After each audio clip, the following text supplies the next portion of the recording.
Hello, everyone. Welcome to Call to Power. This is episode 3 of our limited series of a dark high fantasy game of strife and hope. This series is sponsored by Hedron, and I want to say very much thank you to our sponsor for making this possible. If you are interested in more information about Call to Power, you can head over to the website calltopower.com as well as instagram.com/Project Hedron for upcoming events. We are going to go around and reintroduce everyone at the table. Please tell me who you are, where we can find you, and a little bit about your character. And we'll start with Brandon. Hello everyone. My name is Brandon R. Kim. You can find me at that on the social medias. I'll be playing Bishop Barrelmore, and Bishop Barrelmore has had a little bit of a rough time here in the library. Their little bit of memory loss has affected them, and they've decided to stab the librarian. And that's where we're at. Excellent. Yes, we shall see the consequences of your actions here very shortly. Let's hop on over to Dan. Hi. Hello. I had to make sure that I wasn't muted because I can't, see my mouth. But hi, Domestic Dan. That everywhere. And today we're playing Laith Reed, who is the adept ranger hunter type person. He keeps going to places he hates. Is the best overarching thing, because this place is a place of death of a forest. So just unpleasant all around the entire time. It's great. Fantastic. Thank you so much. We'll head on over to Drac. Hi, I'm Drac with Draconics. You can find me also at Draconics. I do teach epic stuff. But today I'm playing Stitches. Thing about Stitches that was revealed was that he's a twin. That's my thing about Stitches. Yeah, That's what not I'll gonna say. be sad or devastating at all. Nope. Okay, Drac. All right. I want to say it's all Stella's fault that Stitches forgot the eye color of his twin. So I think the real villain here is Stella. Yeah. Okay. Thank you so much. We'll pop on over to Mandy. Everybody, I'm Mandy, or the Mandy, all over the internet. And today I am playing Beatrix. Might be maging a little too close to the sun. We'll see. We'll find out. And pronouns for both of us are they, she. Excellent. We will pick off right where we stopped last time. But before I do, I'm going to go ahead and talk a little bit about our fate draw. The fate draw is something that is typically secret from the players. I'm not going to explain what it is, unfortunately, so it's going to be hella cryptic. But for today's fate draw, we have Madness, Wonder, and Miracle. So if you end up picking up this game and playing it, you can check out what all of that means. I will paint the picture as it was. Color begins to drain from the room. The archivist screams, but the sound is made out of words, scattering, hundreds of sentences breaking free from his mouth and swirling into a tempest of ink and parchment. He promised I could keep it all. No more forgetting. No more endings. And suddenly, the tick, tick, tick of the room stops. Silence falls like a blade. You see the archivist's body convulse once, bending over, and pages begin to violently erupt from the back of his spine in a bloom of white fire, limbs stretching, warping, becoming quills of bone until he is titanic, over 12 feet in height. His face splits into a dozen mirrored fragments, a knot of unshaped crystal, each jagged face showing a different moment from his life. His eyes become pools of swirling sand that float upward. The final remnants of this man, his voice, his name, his sorrow, echo once more before vanishing. I remember everything. We rolled initiative last time, so just as a quick reminder, at the very top we have the Archivist with a 42, we have Lath with a 35, Stitches with a 35, Beatrix with a 29, and Bishop with a 13. However, Bishop, you did get that slice in, so I'm going to need you to do an attack roll for me, please. Okay.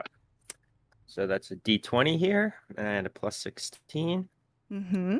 Oh, and that's a 19 on the dice, so 35. Okay, 35.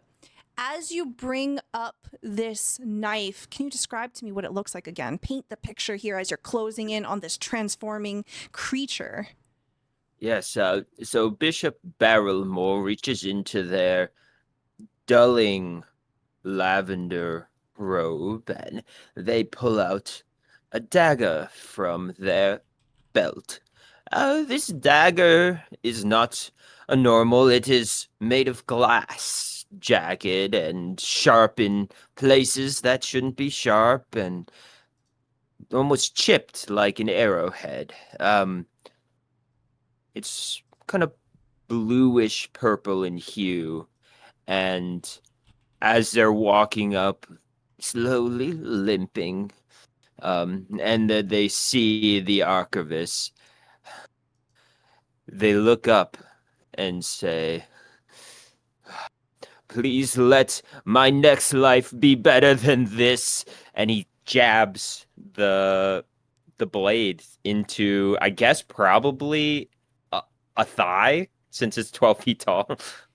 As you go to bring the blade in, you find that there's a flurry of paper that comes in the way, and instead you stab through paper, unable to make purchase to flesh.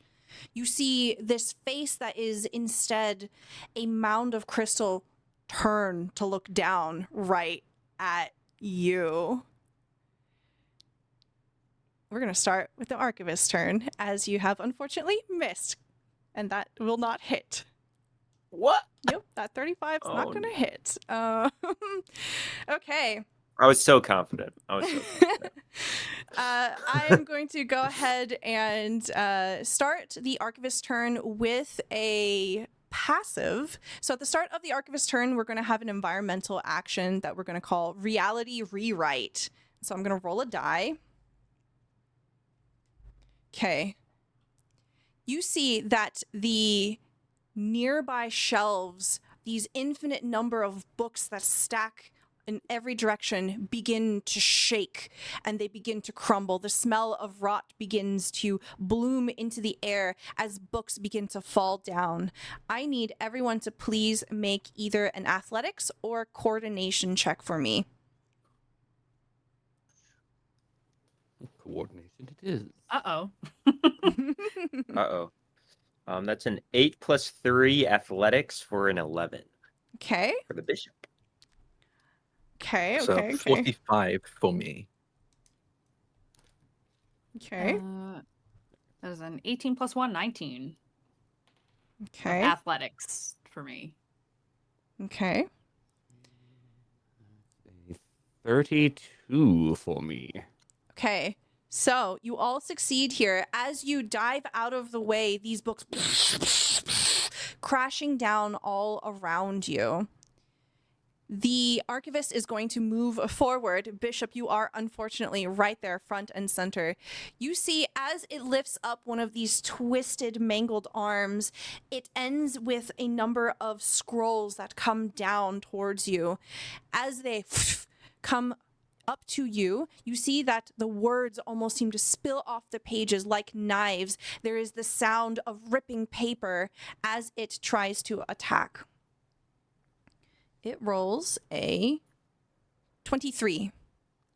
Ooh, 23. My defense is a 22. Okay. So you're going to take a damage rating 9 attack. Ooh. Okay. You take 40 damage here. And as you do, you will suffer misfortune on your next charisma or intelligence-based roll. So as the words come off, they hit you like as if they were made of blade itself. And you find yourself burdened by the definitions, by the presence of these words as they are literally sticking out of your shoulder here. Can I look down? Do I see like any specific words that are jammed into me? Yes. Okay. Let's get a roll here. That's fun. Go ahead and roll me Arcane Theory. You can see that the script is like basically rewriting itself. Which that would be a intelligence skill. So would that be the misfortune roll? Yes, it will. Okay. Oh, that's a natural 1. Plus Ooh. 9 for a 10. Okay. You try to look down and you can feel the reality of these words stretching. It evades and eludes you. Unfortunately, you're not able to pin down what exactly they say. Then the archivist is going to look up and it throws another scroll in the direction of Stitches. Okay, does a 24 hit? Yes, that hits. Okay, you take a damage rating 9 attack here. And you take 20 damage as you suffer misfortune on your next charisma or intelligence base roll. As quickly as it has moved through the space, almost seeming to float over these large floating platforms that separate you, unfurls and hits Bishop. Another one unfurls and it hits Stitches. And that will be the end of its turn. Next in the turn order, we have Laith. Yes, so... Well, first, I'm absolutely going to attempt to use Cunning Misdirection. As in kind of a point it out something and it's a look over there. But for this, it's absolutely going to be very quickly lighting just some sort of dried herb, perhaps might be sage, might be even something like parsley, something not that difficult to light, and attempts to light one of these random pages flying everywhere on fire so that it will hopefully, as an archivist, pay attention to that and some of its environment burning rather than one of us, namely me. Ooh, I love this. Oh, this is so appropriate. There is the smell of smoke and burning that begins to permeate the area. And you see immediately the face of the archivist begins to whip around, trying to determine the source, looking frantically over to the little wisps of smoke as some of the pages catch alight. And it is most certainly distracted here. It will need to make a sense motive to beat a 28. Okay. For my deception. Okay, I'm going to give it misfortune because I just think this is so appropriate. Very fair. Okay. It rolls a 19. And it definitely is distracted. Any attack it makes against me, while I have line of sight of it, is misfortune. Okay, excellent. There's all opposed checks, not even attacks. So. Okay. Okay. So I have done that. It doesn't actually say how many action points that takes. Outside, it just says an immediate action. Okay. We can say 2, just for the sake of expediency. For sure. All right. Well, then what I'm going to do is I don't really need to hide I'm treated as concealed against it, hence the misfortune. So from there, next, I am going to yell out, specifically to Beatrix, though anyone else can hear it as well. The words that poured from its mouth, chronophage. I don't know what that means, but that may mean something to you. I figured I'd take an action point to try to eloquently phrase that. No, you can shout that for free. As you say the word chronophage, the walls tremble. I am absolutely going to pay more attention to that. Whatever check I need to do, that will be taking a good chunk of my attention to figure out what the hell just happened. Okay. I will say that if you want to try to garner more information, it'll cost you 2 action points. Absolutely. Okay. Then you can roll me, let's see, an examination or an arcane theory or spellcasting? Definitely an examination. Okay. That was an 18 on the roll, which makes it a 38. Oh my gosh. Okay. Tell me what it looks like as you're trying to divine like what this is, where it comes from. What does this look like? Absolutely. So just to visually, how does this shift around, and that'll affect how I'm Yes. examining it. So you sense that there is a vibration that is coming from the walls. It's almost as if this word makes the entire realm react. And you also can get a sense that there is a similar vibration coming from the archivist as well. Got it. Okay. So yes, with that and that weird vibration, there's going to be a number of things. He's just like basically throwing spaghetti at the wall. He's going to attempt to throw like a book at the walls itself to see how the book is affected.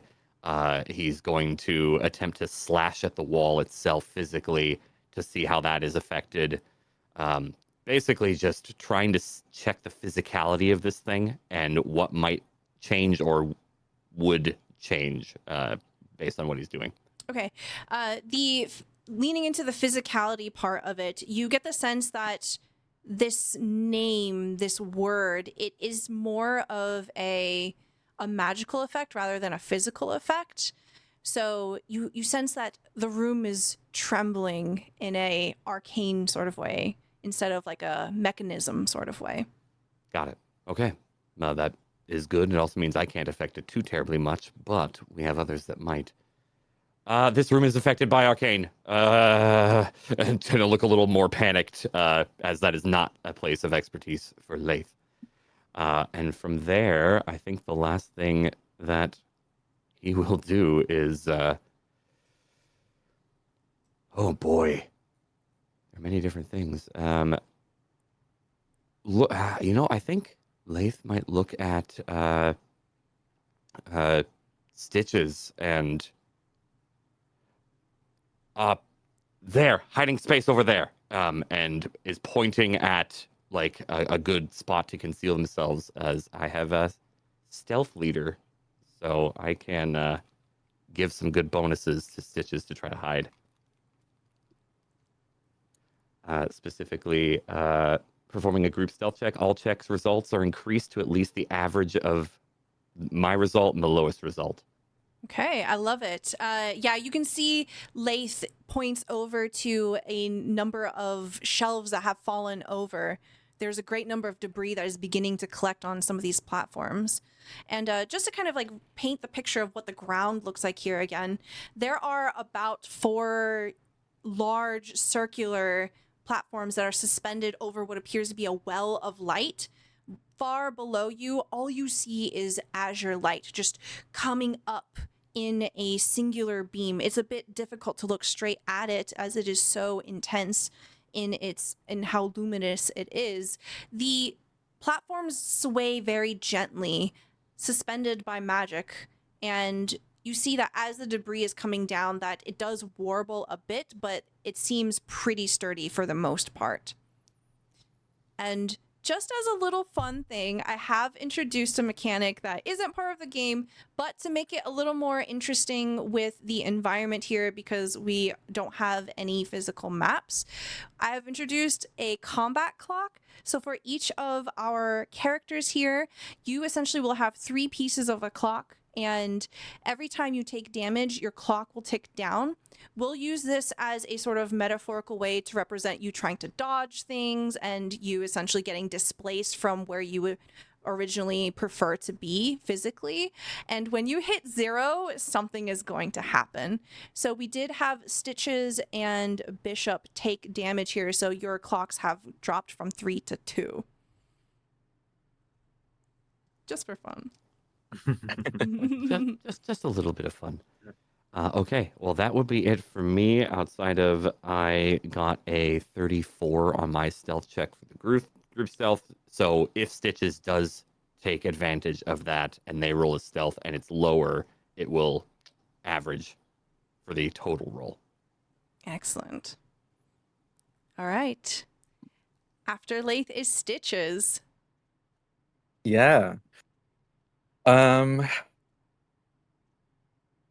Yeah, I think Stitches is going to. I think Stitches is probably almost already moving as you pointed out this hiding spot, and they give you a short nod. And I'm gonna go move and try and hide. Yeah, I'm gonna try and hide for a Okay. moment. I will give you fortune here as you are you diving into the direction that Lath pointed? Yes. Okay. You get fortune here as you dive into and behind the debris here.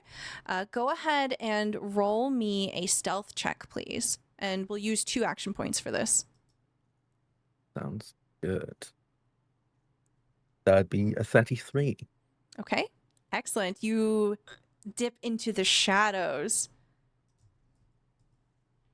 As I'm hiding, I will pull out my book. The one titled The One Who Lost Everything. And do I have a pen on me? Would I have a writing utensil on me?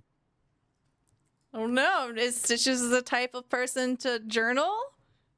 Does Stitches have a diary? I don't think Stitch has a diary, but I think he's written threatening notes before. I, I think you need to write threatening notes.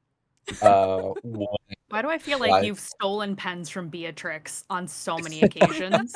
Probably. I think I lose the pens quickly and I just go, I have so many cards them around. I'll just grab one from them and just steal it from Beatrix. So I think I do have like a pencil at the very least. Okay. Yes. I'm gonna open up my book and I'm going to write Ditches foresees the archivist's attacks into the pages of the book. Cool. Stitches foresees the attacks. Okay. I'm going to need a check from you, and we'll say that this is going to take 2 action points to use magic device. Okay. Your target number is going to be 18. I got a terrible, it's terrible for that. Okay, hold on. I want to see something. The thing that I have that might help me. Yeah.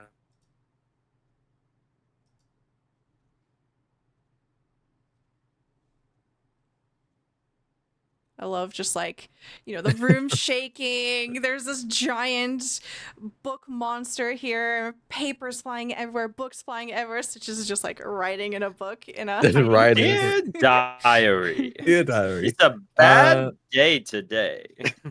I have nothing to help me here, so I'm just gonna roll it. All right. A 19. 19. All right. Tell me what you write. You find that so the pages are this book is not like a conventional book.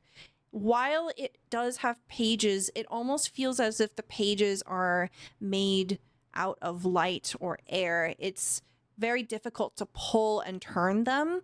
But as you try here, you've put so much focus into it that you're able to turn the page to a fresh start and you begin to write. As you write, Stitches foresees the archivist's attack, correct? I think now that you described it as being light, I think what happens is I pull out a pen thinking I can write in it and it doesn't work. And I remember a strange glint that came from that red ring I stole from someone. So I reach into my pocket, pull out the ring, and using the light that seems to be emanate from the ring, right, Stitches foresees the archivist's attacks in the page. Okay. As you're doing this, you can absolutely do this. The ring demands something of you. It calls to you in a way that it demands payment, and you see that the ruby that's set into it begins to flare with crimson magic. You know crimson magic to be deeply tied into blood, flesh, passion, domination, and it wants something.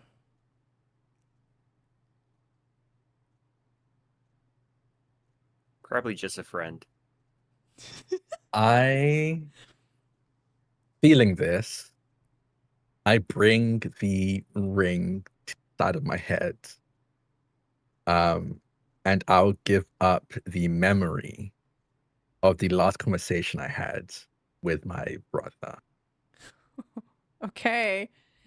There is a hiss that sounds satisfied that comes from the ring. And as you pull the ring away from your head, you see, well, you can't see it, but anyone who would be looking would see smoke pool out of nothingness and just dissipate into the air, moving with the ring. And then you're able to write with the ring.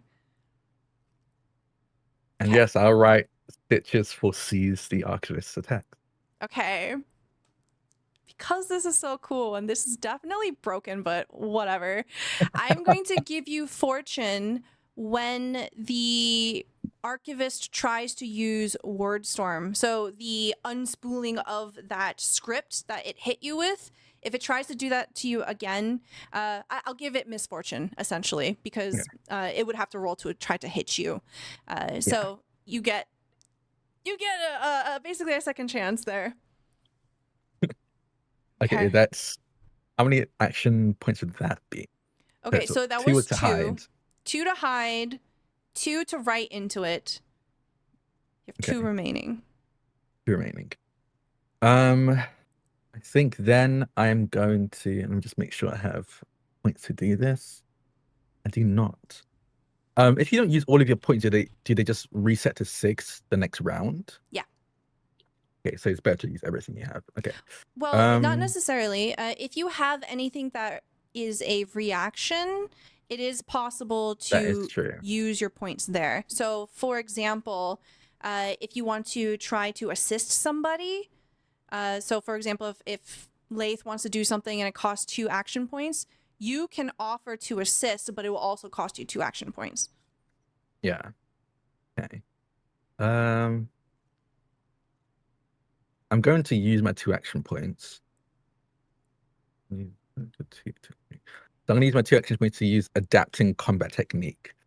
As I look down into this book writing that I foresee the attacks, I think almost in reaction to this, let me just make sure I can actually do this. I can.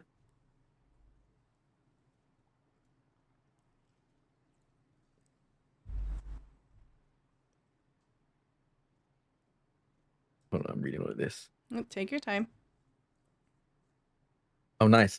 You see, I think they stand up.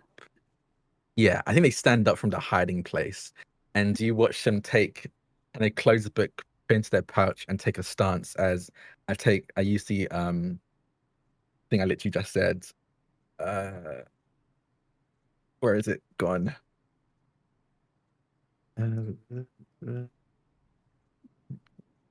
Adapting combat technique, which lets me take a combat feat that I don't have, Okay. as if I had it.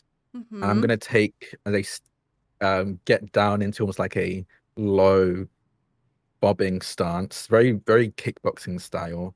I take on the C stance 1, swelling waves, as I move and shift like the ocean. When an opponent within sight takes an action, I gain a singular C stance point against them. At any time as a non-action, I may expend those points to grant me one of the following effects: +4 to my defense against that opponent, +4 to my attack against that opponent, +4 to my saving throws against that opponent, or +4 against opposed skill checks against that opponent.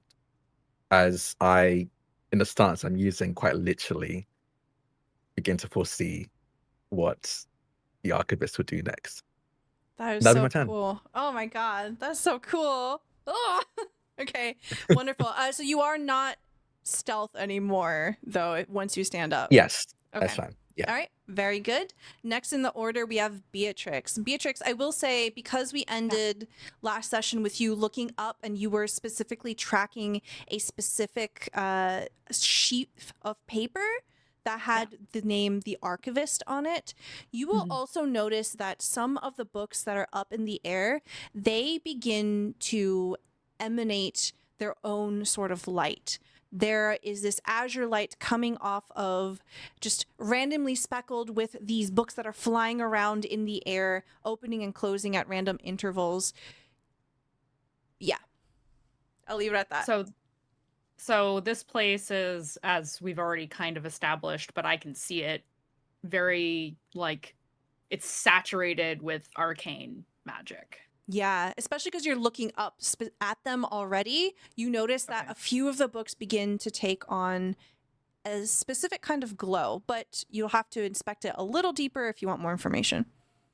Before I take any like major actions, although I am planning to do a preserve if I can, Okay. because the archivist is very important. When I hear Laith say the word chronophage, do I know what that is? Is that something, is that a term I'm familiar with? It is completely foreign to you. Okay. Then I'm going to I see that there's just a storm of books and pages and scrolls and all of these things, and I realize that unless I have the ability to slow down time, trying to look at these things is probably a waste of my time for the moment. So instead, I would like to use 3 points of my action to try to preserve the archivist. Okay. Just to kind of give some more flavor to the fight, I have offered Yeah. the players options to do some not as aggressive to the archivist themselves moves. One is to destroy, which will focus on the books that are flying around. And the second is to preserve, to essentially try to seek connection with the archivist. And you can either try to distract them, you can try to appeal to their nature before they were corrupted, essentially just trying to make some sort of way through the monstrosity that it has become. To use preserve, it will be a speech challenge, and it will cost Okay. 3 points. Okay. The target number is going to be 20. Yay! So I only have to roll a 10 or higher. You've got this. So yeah, Easy. I'll describe it first and we'll see if it lands or not. I am going to make my way, and if this takes up the rest of my points, to get up closer to like where the archivist can see me. The rest of you, if anybody's looking at Beatrix, you can see that the chromatic, like black and rainbow robe that they're wearing, the hood that they're wearing, turns blue. As they run up and they look up to the archivist and say, hold on, making sure I'm not getting the lore wrong before I open my mouth. The Dreamless Scholar created you, chose you. You need to remember who you are. You need to remember that this is not you. And I'll roll for speech now. Okay. Okay. That's super good. Okay. Speech. I have a plus 11, so that is words. That is am I counting that right? Hold on. It's 19 on the die. 30. I got a 30. Okay, excellent. That will definitely pass. As you're coming up and speaking to the archivist, you find that in this close proximity that there is a cold that begins to seep into your hands, a sort of vibration that comes off of them and it lingers in your bones. There's a smell of burned paper and cold ink, sharp and metallic, that is sort of overwhelming in this proximity. You see the archivist's head turn from Bishop and onto you as it tilts its head in regard. It is enough for a distraction. It is enough to still it for a moment. Though you aren't able to tell yet if you get through to it, you can see one of the books that is flying around with this iridescence, this glowing azure light emanating around it. It suddenly stills. It becomes completely inert in the air. And I will say that the party manages to archive one resident memory fragment. What does that mean? Oh. We'll find out later. Uh-oh. You get the text at the bottom of your screen, and you're like, "What does this mean? What is Did I that? What did I is miss that?" a cutscene or Did something? So my movement, I assume that took up, is that a point or 2 points to move full movement speed? Full movement, I believe, was 2. 1 second. That's what I thought. Okay. Yes, 2. 2 to go Yes. 30, which will be more than enough. And then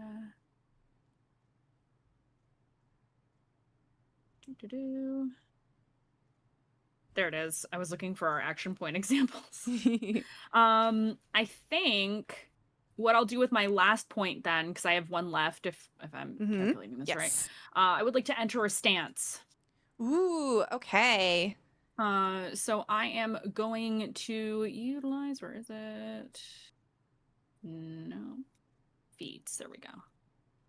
Okay, I would like to utilize the magical stance feat known as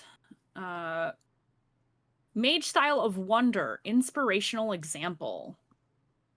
As a proper mage would, you leave a sense of awe and amazement when you cast spells. While in this stance, your somatic and verbal components become a spectacle to observe and be inspired by. Allied creatures who observe your spell casting and perform their own spell casting are granted your assistance on any spell casting checks until the start of my next turn. So this would directly benefit Bishop if he is casting magic. That is amazing. Do we see any sort of change in ambiance or cool particle effects as you activate this stance? Absolutely. I think now that their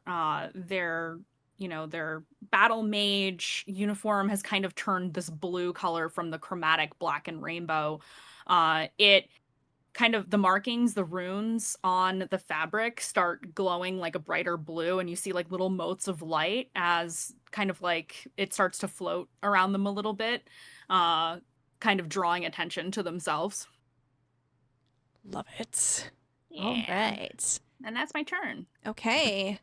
After you is going to be Bishop. Yes. Okay. So, my glass dagger is jammed into like a book, It was correct? paper, so you still have it in your Paper. hand, but Okay. it didn't make connection with flesh. Right. Okay.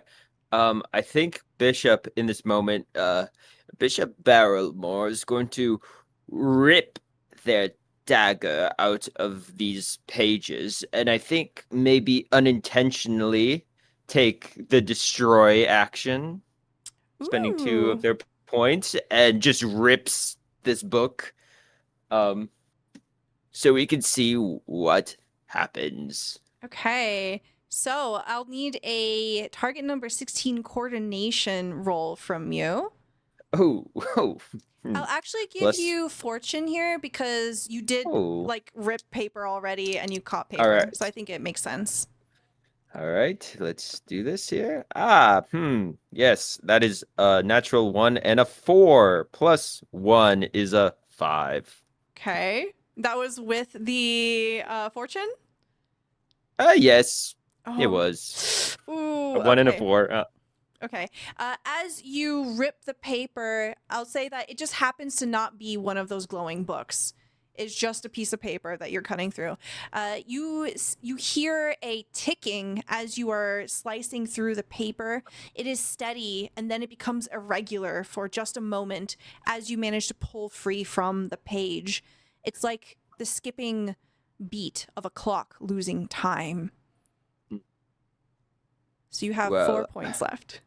All right, well, I think Bishop Barrowmore, as they rip their dagger from these pages, still, if you will, I think like a crack forms in the dagger, and the purple hue of the glass suddenly becomes clear.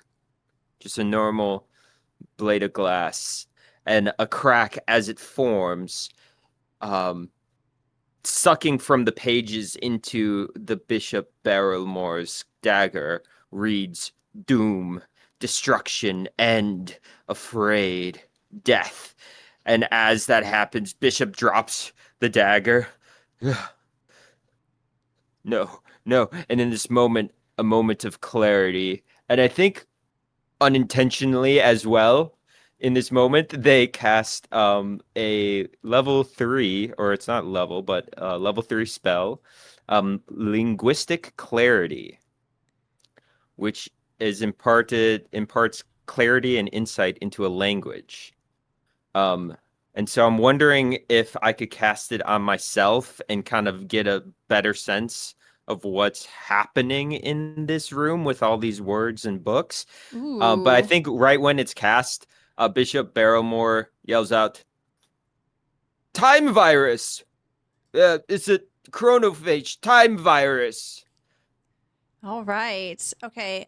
So this will cost you 3 points from your arcane reservoir, Yes. and it will only have a range of 10 feet per caster level, and your caster level is 9, so it is 90 feet. I will say that it covers most of the chamber in here. What does it look like as this is taking shape? Ooh, I think just with like dropping the dagger, I think it doesn't really look like much. I don't know if there's maybe some like sort of magic essence from Beatrix that swirls around the bishop in this moment and kind of helps him cast linguistic clarity in a moment where things aren't very clear for him. Mhm. And so I think there's just like a moment of like the bishop being a little bit more animalistic and not quite sure of their surroundings. And then in a moment of time, once the spell is cast, they kind of stand up straight as if they're giving a sermon to their church, yells out time virus, and just begins looking out to the books. And yeah, maybe to see if there's like an where Beatrix was looking with like the Mhm. archivist and trying to figure out like the name that's forgotten. Yeah. So what I'll say is that you are able to also track and pinpoint the specific sheet of paper that says the archivist. So if you ever want to target it, you will know it for the rest of the combat. In conjunction with that, you also see that on the body of the archivist, there is just a waterfall of strings of sentences that is moving over its body at all times, and it is shifting, not able to pick a certain shape or text for too long, but you're able to essentially catch glimpses of it. And you get the sense that what the general thing that you pick up from it is that the archivist has been corrupted, has been turned into a curse. It is very unlikely that there is an option of bringing them back from being a curse, but there are gentle ways to sort of handle the situation. You can literally see that Beatrix has stopped them in their tracks, distracted them for a moment. You will see that the words essentially have to do with memory, have to do with something about timelines, have something to do about making deals, and they mention bits and pieces of names that don't make sense to you. Architect of Regret, Hourglasses, Collector. They're all disparate ideas. Perhaps with more information, you might be able to piece them together, but for now, it's disjointed, disorganized, chaotic. Architect of Regret, Hourglass Collector. Okay. I think with this sort of clarity, Bishop Barrymore will maybe look towards Lathe and Stitches and try to point out that piece of paper. Maybe that's like my last action point. Okay. And they look over into their direction, goes, "The paper with the archivist name. That's way." Okay. Is it like high up, like on those kind of platforms? Would people need to like? It's like constantly swirling around. So it's Okay. moving through the air with all of the other pages as well. Yeah. So I'll say for Lathe and Stitches, this is an option. If you want to start tracking it, you will have to do an examination roll on your turn, and you'll be able to do it at Fortune. Nice. Yeah, I literally point at a tornado and I say, "See that little thing in the tornado? That one. Spot it. That one." All right. Is that it for you? Yes, I think that's it. Okay, it's the Archivist's turn. Yippee! I get to roll an environmental thing. All right, I rolled a 3. I rolled that last time. Okay. You see that the shelves begin to shake again and more. They begin to crumble to dust around you, throwing spines, throwing tomes, and each and every one of you needs to make an athletics or coordination check. You have to beat a 15. Ooh, that is a 17 for the bishop. I just can't roll a 1. I Same. did not roll a 1. 31. Okay. I rolled a 46. Oh my god. Okay, you're fine. Never mind, bestie. And then coordination or athletics. Oh, Uh-oh. Not a face of confidence. That's a 2 on the die plus 1, 3. oh no. Okay. Love that for me. So terrible. Oh no. Okay. Listen, the duality loves of it. man. I rolled a 30 earlier, so. Okay.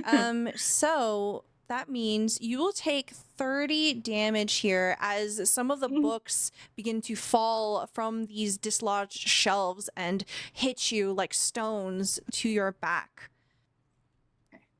Okay. Ow.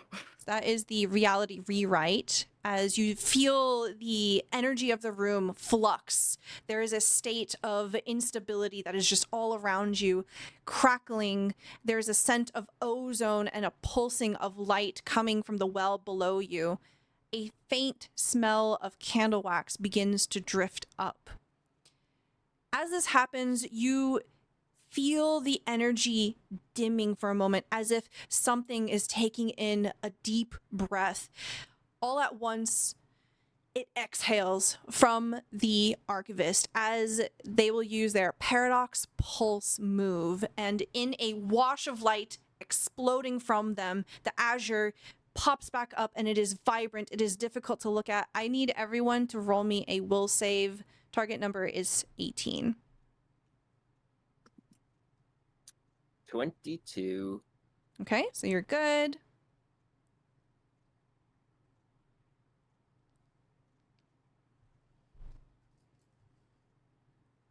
You might be So- muted. Jack. I am muted. For those saves, we're doing the affinity. We add the affinity, or do you add the total? Affinity, right? You would add the total. Total. Okay. I'm not as bad as I thought it was. I got a 27. Okay, A 35. very good. 38. Okay, everyone will take half damage here as rating 6. Everyone takes 20 damage as you feel this wave of pure azure magic smash into you. You said it was 20, Stella? Yes, 20. Thank you. Thank you. And that will be its turn because everyone rolled really well. Mhm. Okay, it is now Lathe's turn. All right. Well, I'm most definitely going to make an examination roll on the page that was pointed out by Bishop. Okay. So that will cost you 2 points. You get to do this with fortune, and I'll say that the target number will be 18. Okay. Well, I just can't roll a 1. Twice, I should say. So, and the last one was a nat 20 for a 40. Okay, excellent. You pinpoint your eyes right onto it. As you have probably had marks in the past with the various trades and professions that you have, you are able to pinpoint with perfect clarity. And at all times, you are going to be aware of exactly where that page is. Perfect. I'm curious how far away it is, or because I'd like to retrieve that page. Okay. You will see that essentially it's flying around in the air. It is currently about 40 feet above you. So I will say that because it's a piece of paper 40 feet above you, constantly moving around, you get the sense that you might have to try to throw something at it to get it to stun it or to all right. dislodge I wasn't it. sure if it was stuff to climb potentially to get closer. You could do that too, yes. Oh, absolutely my plan then. Yes. Okay. As you go to climb, I will say that this is going to be athletics or coordination. As you see the shelves that line the walls can literally take you infinitely up into this well as you please. I will say that this will give you a risk of if you hit if you hit 0 on your combat clock while you're up there, you're gonna have some dire consequences. I'll just leave it at that. Oh, understandable. Well, I'm most definitely still going to attempt that. Okay. And I'm going to expend a physical point to give myself fortune, as the adept is able to do that. Okay. Okay, I'm glad I did that because the first coordination roll was a 25, and then the second is better but not amazing. 30. Okay, excellent. That's more than enough. You start to climb. You find that it is a precarious climb as you are trying to get handholds and footholds. Some of the books just dislodge from underneath you, so you have to be very precise with your decisions of how you want to scale the bookshelf here. But you are dexterous enough, you are nimble enough to begin to climb. Do you have anything that helps you benefit from climbing? Oh, in terms of skills, I don't. Well, I mean, I do. Oh, yes, actually, persistent runner. It's my movement speed is increased by 10, with 5 for every 10 adept levels. In addition, they gain a burrow, climb, and swim speed equal to their original move speed, which would be 30. Okay, then yeah, that makes perfect sense. So you're able to scale this pretty quickly. And I'll say Wonderful. it's there. If you want to jump and grab it, you can definitely try. How many action points do I have left from spotting it and then climbing? I'll say you have 2 left. Okay. I mean, yeah. No, there's no reason not to. I'm absolutely going to take a leap for it in the air and hope that I can grab the shelving on the other side on my way down. Okay. Just trying to imagine that these trees are still whole while doing so. Okay, this is going to be extremely difficult. I'll say that you have 2 options here. I'm going to either give you an extremely difficult test to try to safely get onto the other side, snatching it all along the way, or you can prioritize snatching it and then you'll free fall. Ooh. Where you'll definitely take some damage, but it'll be easier to do. I'm fine with more difficult. Okay. All right. I'm going to need an athletics or coordination check here. This is going to cost you your last 2 action points, and the target number is going to be 35. Okay. I'm going to expend 2 of my physical points to get 2 advantage rolls because this is the time to use that. Yeah, Is Leif roll with picturing fortune. a leaf instead of a page of a book? Which sometimes you could call them that, like a leaflet or that sort of thing. Okay, the first roll was a 34. Second is a 30. Come on. And that's another 30. So I got a 34. One shy. Oh, Ooh, okay. I don't think I have anything that can... Oh, wait. No. Let's see.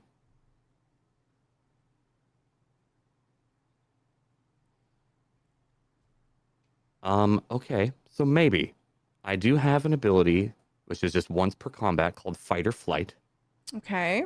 and once per engagement, I may double my movement speed and ignore all movement restrictions for a number of rounds equal to my Constitution. Now, I don't know if that applies or not. That would be a GM. I'm just curious. That's the only thing I would be able to I think, change up. yeah, I think for this particular instance, it wouldn't be applicable. Totally fair. Because I imagine that the risk comes from jumping off and going through For the sure. air. Yeah. Ooh, okay. I will say that with a 34, you manage to arc through the air and you begin to skid down on the other side. However, you don't have the page in your hands. You just missed it. It whispered over your fingers. So I'll say that Okay. you don't take any damage because you got so close, but it is not in your grip. Totally fair. All right. Well, I'm just clinging to the other side then, and that would be everything I can do. Okay, Stitches, it is your turn. You have stood up, you've taken your stance. What would you like to do? First, I'm going to move into melee range of the archivist. Okay, that'll be 2 action points as you close the distance. Would it be my full 30 feet to get there?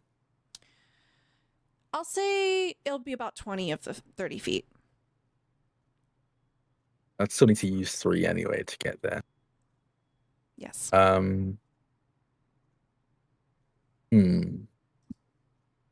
That's what, 3 points? Let's 2 see. points for movement. 2 points. 2 points to move. Okay, that's fine. I'll do that. I'll move into melee range of it with my 2 points. Mm-hmm. Once I'm in melee range, I'm going to. You watch as this almost fluid stance very suddenly seems to snap between very quick and rigid to slow and fluid as I added an additional stance because I have combat savant, which lets me enter 2 stances at once for free. So I don't have to pay any action points to do this as I enter into my lightning stance too. Mm-hmm.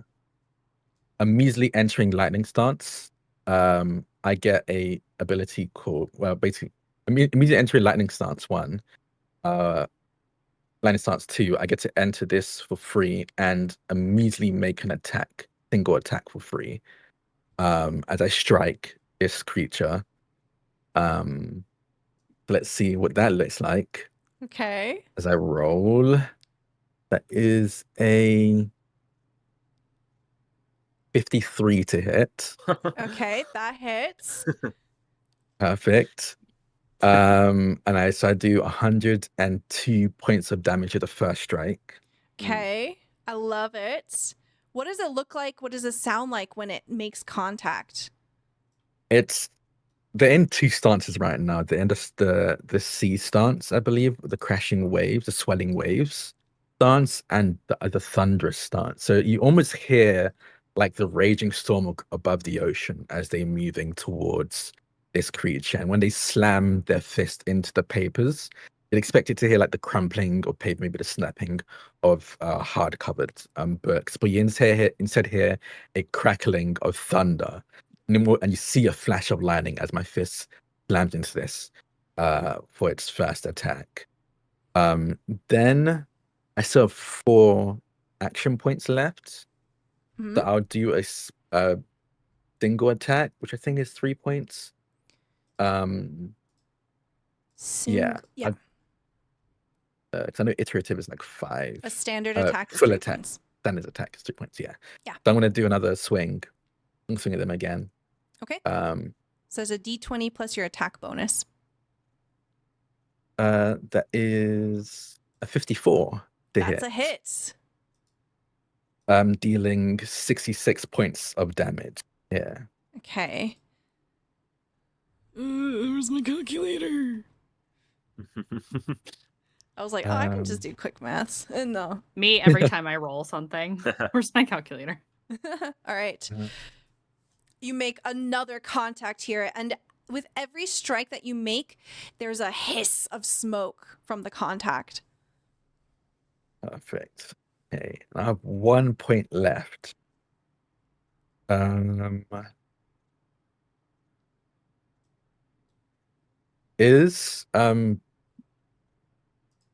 So with my lightning, let's switch to order I did it in. So I'd have gone in, did a standard attack, and then lightning. Sure. Wouldn't have changed my stuff. Because with my lightning, when I enter my lightning stance, I get 10 feet of movement without provoking attack of opportunity. Okay. So I would move around and go behind Bishop Barrymore. And then with my one damn it, you don't have the seat, so I can't even do it with you.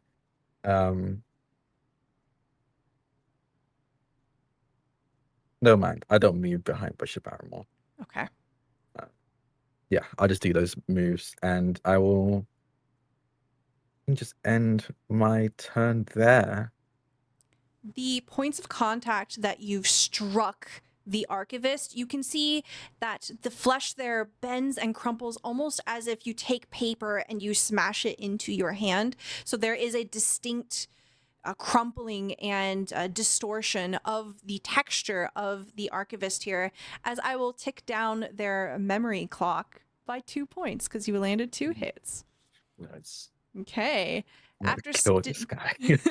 after Stitches is going to be Beatrix. Okay, so Stitches is now up behind the bishop. No, I'm in melee. I was going to, but I can't do the thing I wanted to do with the bishop just right yet. So Okay. I'm just in melee with the archivist. Okay. I think so. The archivist is not fully distracted. It's not clear whether or not it seems like I haven't really made any progress trying to awaken it yet, right? You've made progress. It's not enough to stop it in its tracks. It's a Okay. split-second distraction sort of thing. The kind that Okay. kind of tells, plays the hand of like, this is perhaps 1 out of 6 opportunities to make a more lasting impact. Yeah, I will I think this time I am going to try the same. I'm basically just gonna keep talking to him about the dreamless scholar and remind the archivist that the dreamless scholar can lead you home. And as part of me doing that, I'm going to hold up my anchor, the echo of the scholar. Ooh, okay. And the description of that for the folks at home, because I don't think they got to hear this, is a glass prism inscribed with shifting script that glows faintly blue. When held, voices of past archivists murmur directions home. Seekers who use it emerge with a lingering deja vu, as though they've walked these halls before in a dream. Okay. You want to use a preserve action again. It's going to be 3 points. Target number 20 speech roll here. You get to do this with fortune as you present this anchor, which is so thematically appropriate.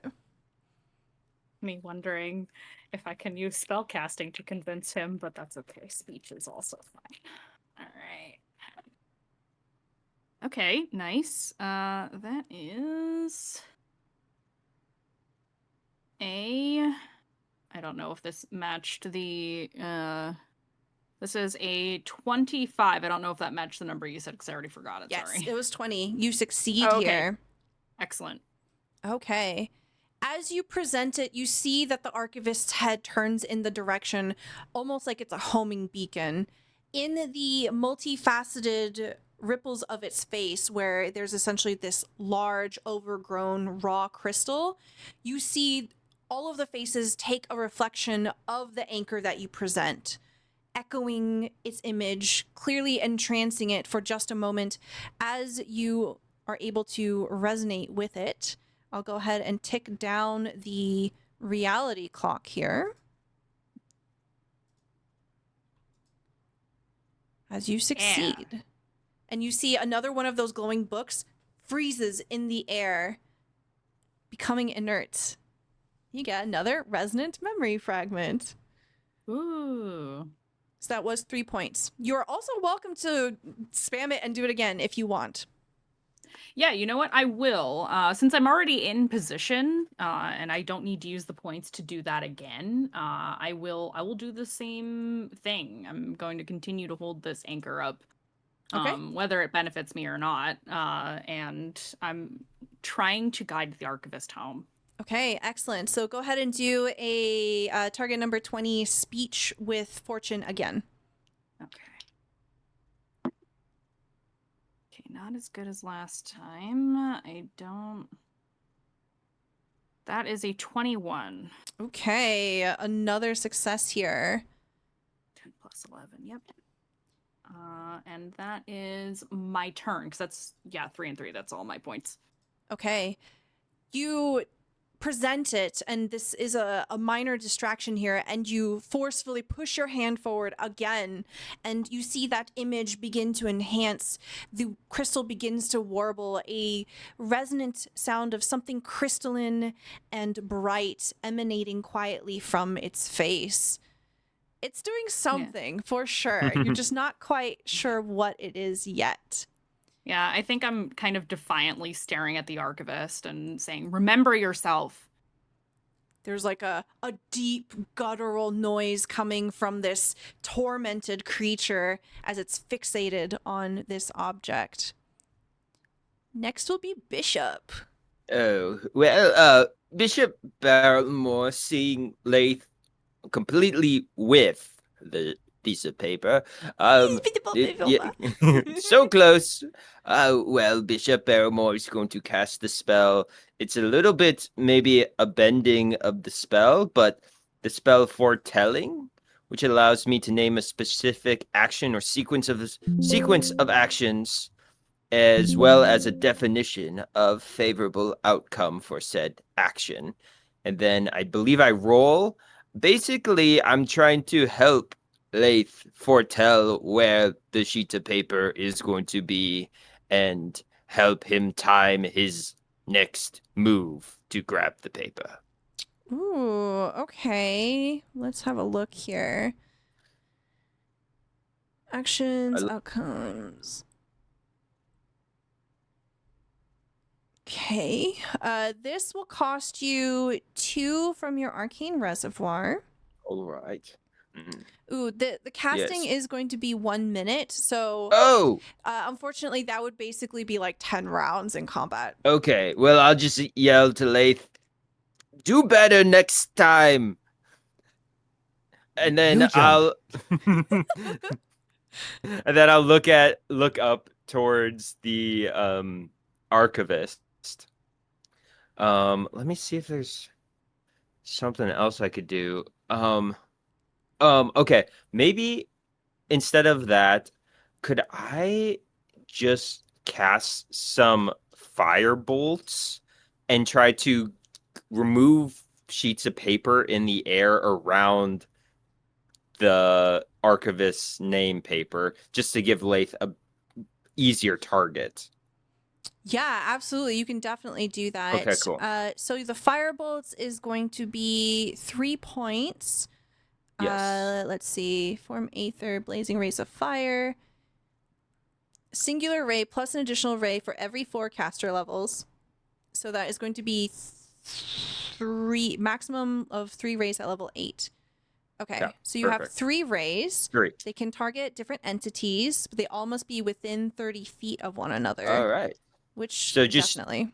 Yeah, just like 3 books that are, or sheets of paper getting in the way of Lath doing his thing. Okay. 3 Yes. attack rolls here. Yes. All right. I'll say that the target to hit will be 24. Oh, wonderful. Well, my lowest is 34. Okay, excellent. So that's definitely gonna hit. All right. So for what I'll say here is when you fire off these bolts of flame, essentially you hear that the sizzling of the parchment just evaporating with the magical effect here, and it does clear the air, making it a little easier for Lath to try again if they want to on their turn, Yes. and it will give them fortune. Wonderful. So that is 3 of Mhm. my 6 action points, and I think for the other 3, I will do a. What has Beatrix been doing? What is the word for that? Preserve. Preserve. Yes. I'll look up at the archivist and go. You must listen to Beatrix. They are speaking the truth. You're making such a mess of the place. Not very archivist of you. Now, is that archivist? Okay, I'll need a target 20 speech check from you, please. Oh, wonderful. 16 on the dice plus 12. That is a 28. Okay, that is going to work here. As that goes off, the clock gets reduced to 2. You see the archivist's head wheel around into your direction, trying to focus, trying to listen to you, confused as it looks between the two mages. That is a success. All right, and that is all 6 of my points. All right. I will stand here. We go to the top of the turn order, and we have another reality rewrite, which is a D4. I think before that, Yeah. I'm going to use my immediate reaction, my immediate action to exit lightning stance. Okay. And when I exit lightning stance, I get another trigger of lightning stance. So I'm going to attack the archivist as again with a crack of thunder. See me swing at this archivist. I love it. That is a not as high, 49 to hit. Okay, that hits. Okay, perfect. Dealing 56 points of damage. Excellent. Okay, the memory clock goes down by 1. And they take 56 damage. Why isn't that copying? Copy. All right, I'll type it. There's another crack of lightning as you make contact and sizzling. There's a horrendous scraping noise that comes from the archivist. And then it will start its turn. It rolled a 2. Okay, temporal loop. Ooh. Okay, everyone needs to roll a will save of 20 or higher. Oh no. You feel the I'm- air begin to shiver, and it becomes extremely heavy all of a sudden. Go ahead, Stitches. I was going to say, I have 2 sea stance points right now, so I'm going to spend one of them to give me a +4 on my saving throw against this opponent. Okay. Exactly what I needed. 34 for the bishop. Okay. Bishop's good. 32. Okay. You're good. 22 for 13. me. 22. Okay. 13. 33. Oh, okay. Okay. All of you succeed. You feel this gravity just well over you, and it almost feels as if something is trying to seize control of your limbs, but you're able to shake it off. Whatever this was, it doesn't root any hold over any of you.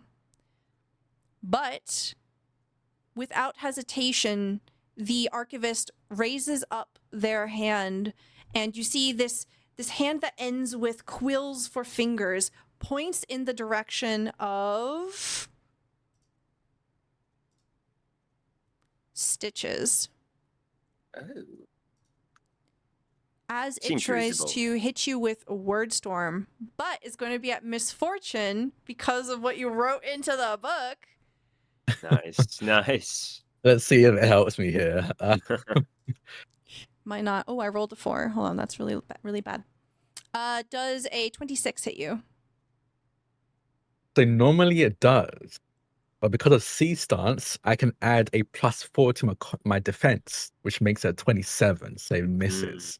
as I dodge out of the way of this attack. The unfurling of a long scroll with bladed words comes your way, and you're able to dive before it makes purchase.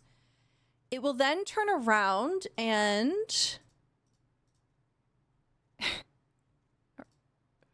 it looks over to Beatrix, and I need a will save from you. You need to beat a 30. Uh-oh. See, Okay. thank God You they got aimed this. at You me. got this. Okay. I think that beats it. Let me look at my number again. I have too many tabs open. I'm so sorry. No, you're fine. Oh yeah, it's a 27 plus 7. I beat. Oh my gosh. Okay, good. perfect. You will take 30 damage here. Okay. You hear it's almost like a concentrated cone of sonic energy that specifically targets in your direction, and you feel the concussive blow here and do take some damage, but you get the sense that if you failed this, it would have been really bad. So maybe a bruise or two is not that terrible of a thing. And since I took this damage, my combat clock is now at 0. Okay. Oh, perfect. I love it. Okay, excellent. So as your combat clock hits 0, we see this concussive blast hit Beatrix. Beatrix goes flying off of the platform and into the well below. Oh. Uh-oh. Beatrix, Oh no. you are swallowed by light. Bye, friends. Goodbye. Okay. My pens. Where's the pens from now? Wow. Yeah, no more rations for you, no more pens for you. You are penless and worst. rationless. Just gonna have to find some happily dead people somewhere and get your pens. Yeah. Yeah. That's going to be the archivist's turn. Laith, it is your turn. Is Laith falling? What's the Laith situation again? Oh, I am currently on the other Oh, yeah. side on the shelf Okay. itself. Okay.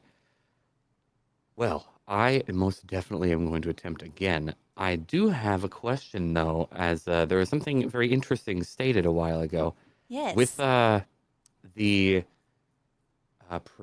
preserve action. Yes. There are a few books that apparently have been frozen and stuck in the air. Yes. How high up are some of those, and could they perhaps be used as footholds when I'm jumping? 100%. And I'm so glad that you have no idea how happy I am, because I was like, I want to introduce jump puzzles in here, but they're not going to jump off of any books, are they? I'm so happy that you picked this up because I specifically wanted to add this to the encounter. Okay, yes, you get the sense that you can absolutely use them as footholds to try to jump between the space in the air. However, I will say that because they are just books, the inertia, you get the sense they're essentially immovable. They will not move, but they are also extremely thin because it's just a book. So if you Right. slip, you're just free falling. Right. But it Still does likely- make jumping between stuff easier. I was going to say, it still seems better than just a single freefall jump. Absolutely. Yeah. I'm so, already free falling, so might as well have something that might slow that. Yeah. So at the top of your turn here, you see that Bishop has burned away several pages that make the singular piece that you are looking for easier to spot. And you see these books that haven't moved at all. They look solid. They look immovable. If you'd like to try to jump and grab the sheet this time, I will say that you will get fortune and it will lower the difficulty. We'll give it a difficulty of, let's say, 25. Okay, that is very, very doable. So I will absolutely do that with fortune from Let's go. Bishop. Thank you. Yeah. The first jump is a 30, and I'm just going to roll the second to see. Oh, yeah, that's a 38. Okay, excellent. I will say that as you are moving, you leap from the bookcase that you are clinging to, and you manage to get your foot onto the first book, and you bounce, and you're kind of hurling through the air, trying to land perfectly onto the next book, and you jump off of it as well, using the inertia and momentum to your advantage. You see a great expanse below. You have basically a bird eye view of what's going on below you. You notice that there are amber fractures of light spiderwebbing through the azure light shaft below. You see that it's crawling up from the bottom along the sides of the wall. It's impossible to see from the angle of being on the platforms, but it is essentially forming a sort of cradle of light around the room itself. Hmm. And amber is the noted color there. Yeah, you grab the sheet. It folds in your hand like a regular piece of paper, and you're able to lunge and grab onto the bookshelf on the other side. And I'll say Beautiful. that took 2 action points. All right. Well then, what I'm going to do is look at this page that I'm holding now, Okay. and just try to figure out why I was why was this pointed out? Why is it so important that I had to climb 40 feet and then jump across an abyss? As you're looking at the page, it literally just says the archivist, but you see that the script that it's been written in is made of pure azure light. It appears to have a script that is very neatly coded. Whoever wrote this is someone who has a very disciplined hand, and you're able to get the sense that this is probably by the archivist themselves. It will emblazon in you a sense of understanding of who this is, what their purpose is. And I'll say that mechanically, the benefit is if you want to do the preserve action for the remainder of the fight, you do get fortune for them. Nice. All right. And if you want to like shove it into other people's hands, it can give them the benefit as well. Absolutely. And that's I'm going to be doing 2 things. One is I was about to be like give it to Beatrix as I see Beatrix flying off. Yeah, you see the amber light. You see Beatrix going straight into it. Okay. And then I will instead grab probably just like one of my many like jars or pots of salves, herbs, and wrap the paper around it and toss it to Bishop down below. Ooh, excellent. Okay. Yeah, you see it hurling towards you. You can catch it pretty easily. Unless you don't want Bishop, to. the page. Like, I know. you don't have to catch it. It hits me in my face, but then it falls in my hands. His face falls into the abyss. Yeah. We've now Bishop down jumps down in. Wonderful. And then for my final action, I know what amber represents, and that's the devouring flame, my patron. Yes. You know that amber magic is essentially one that is tied very deeply into creation magic, destruction, and possibility. The magic of inspiration. It is essentially the magic that your patron, the devouring flame, embodies, but it's more that your patron belongs to that magic rather than the magic belongs to your patron. Okay. But the Grove Shard, Bayona, that you are from, that the Devouring Flame is from, is just thrumming and bursting with amber magic. Mm-hmm.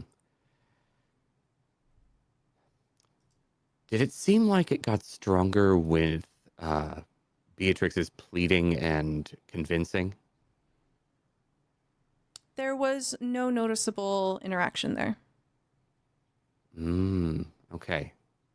Interesting.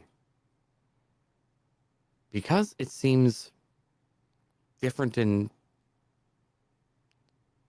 Yeah, Leif isn't necessarily wanting to attack the Archivist, especially after hearing Beatrix and all of that. However, Leif does have something interesting called the Amber of Return, which is a nice amber crystal that can be cracked and giving a roll. But what would happen if it interacted with, say, a crackling energy of amber magic? So he hucks it as hard as he can down into the abyss where the cracks of amber energy are growing. Okay. Okay. Okay. it disappears into the abyss. If there's a reaction, you don't see it yet. Totally fair. That is okay. He was very curious and I'll say wanted that to see what was would happen. probably only one action point to like pull it out of your bag and then just drop it. Yeah, it is. I have fast hands, so it would only Perfect. take one action. Excellent. Well, if you have fast hands, then I'll say that it's free. Okay, and it'd still be at least an action, I would say, for Bishop. Okay. Same Yeah. idea. So, okay. All right. Well, then, with that, goodness, I'm going to save the rest of my points, I think. Okay. Up on the top of this That's bookshelf. smart. That's really smart. All right. Next in the turn order is Stitches. Stitches, I don't think, has been paying attention to everyone's attempt to non-violently deal with the archivist. I think especially after giving up the memory, after being reminded of their brother, they kind of get into this almost like glassy-eyed, almost shark-eyed, vague, vague stare as just go through the motions of beating the crap out of this thing. As I'm going to, for 0 action points, enter lightning stance again. Okay. And when I enter lightning stance, I get to attack for free. So I'm going to attack again. Okay. That is a 19 on the dice. I'm pretty sure that hits. It's a 54, 55. Yep, that hits. Oof. And I deal 61 points of damage as I slam a fist into the side of this creature. And then following through the momentum of the strike, I will do a full attack. Okay. That's me a strike a number of times equal to our tier, which is currently 3. Okay. So I'll do the first one first. Okay. So that is a 50 for the first one. That's a hit. Okay, dealing 102 points of damage. Okay. Second one, you take away a 10 for each one. So that is a 45 to hit for the second attack. That's a hit. I think 75 points of damage. Okay. Let's slam the fist of the ring, the crimson ring on it, into the side. All right. And Before you do your third one, the memory clock has gone to 0. So you get off 2 very quick attacks here. And what you see as it hits the threshold here, the accumulation of the force of your attacks here have built up, and you see that there is a deterioration of the integrity of one of its legs. And as you do that second attack, you punch right through, and it's almost as if bone breaking, as if the spine of a book being twisted, and you see that the entire creature begins to fall onto its knee as it is completely it is severed essentially from the point of contact. And as a result, as it falls to a knee here, it takes 300 damage. Oh. So it is a little Okay. bit closer to you because it's now on one knee. I think seeing it drop down to one knee, I go in with a kick for the third strike. All right. Let's see, so it's So your third, it'll be a -20. -20, yeah. I don't think this one's gonna hit. This is a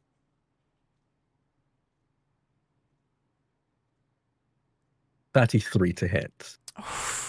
Close, but no cigar. Yeah, as that kick just goes wide. I think what happens here is like it falls to a knee, and you try to take this to your advantage. You kick up, and then you see one of its hands literally just like slap your boot away. There's a guttural cry as it shivers from the pain that emanates through its body. One action point left, and I have nothing to do with it. I'll say that in this close proximity here, there's a faint scent of dust, ancient library dry, almost on the verge of rot, as you are essentially just sitting in this small particle cloud of what used to be part of its leg. And there's like the equivalent of sand on your clothes. Think that will be the end of my turn. Okay. So hold on to this one last action point. Okay. Beatrix, you are falling through the light. What is going on through your mind as you are just, instead of falling into the void of darkness, you are falling into the void of blue? Essentially, as gravity takes you and you have no choice but to surrender to it, you see all of the color of you begins to pull up. Your skin becomes blue, your eyes blue, your clothes are already blue, but they somehow seem to deepen. You are being consumed by this. What does this look like? What's going on through your mind? I think as being in this environment is physically changing Beatrix, that they feel a mixture of things. They feel as though they are failing the Dreamless Scholar, but also they feel defiant that this is happening at all, that these curses are happening and they're not random, they're being caused by something.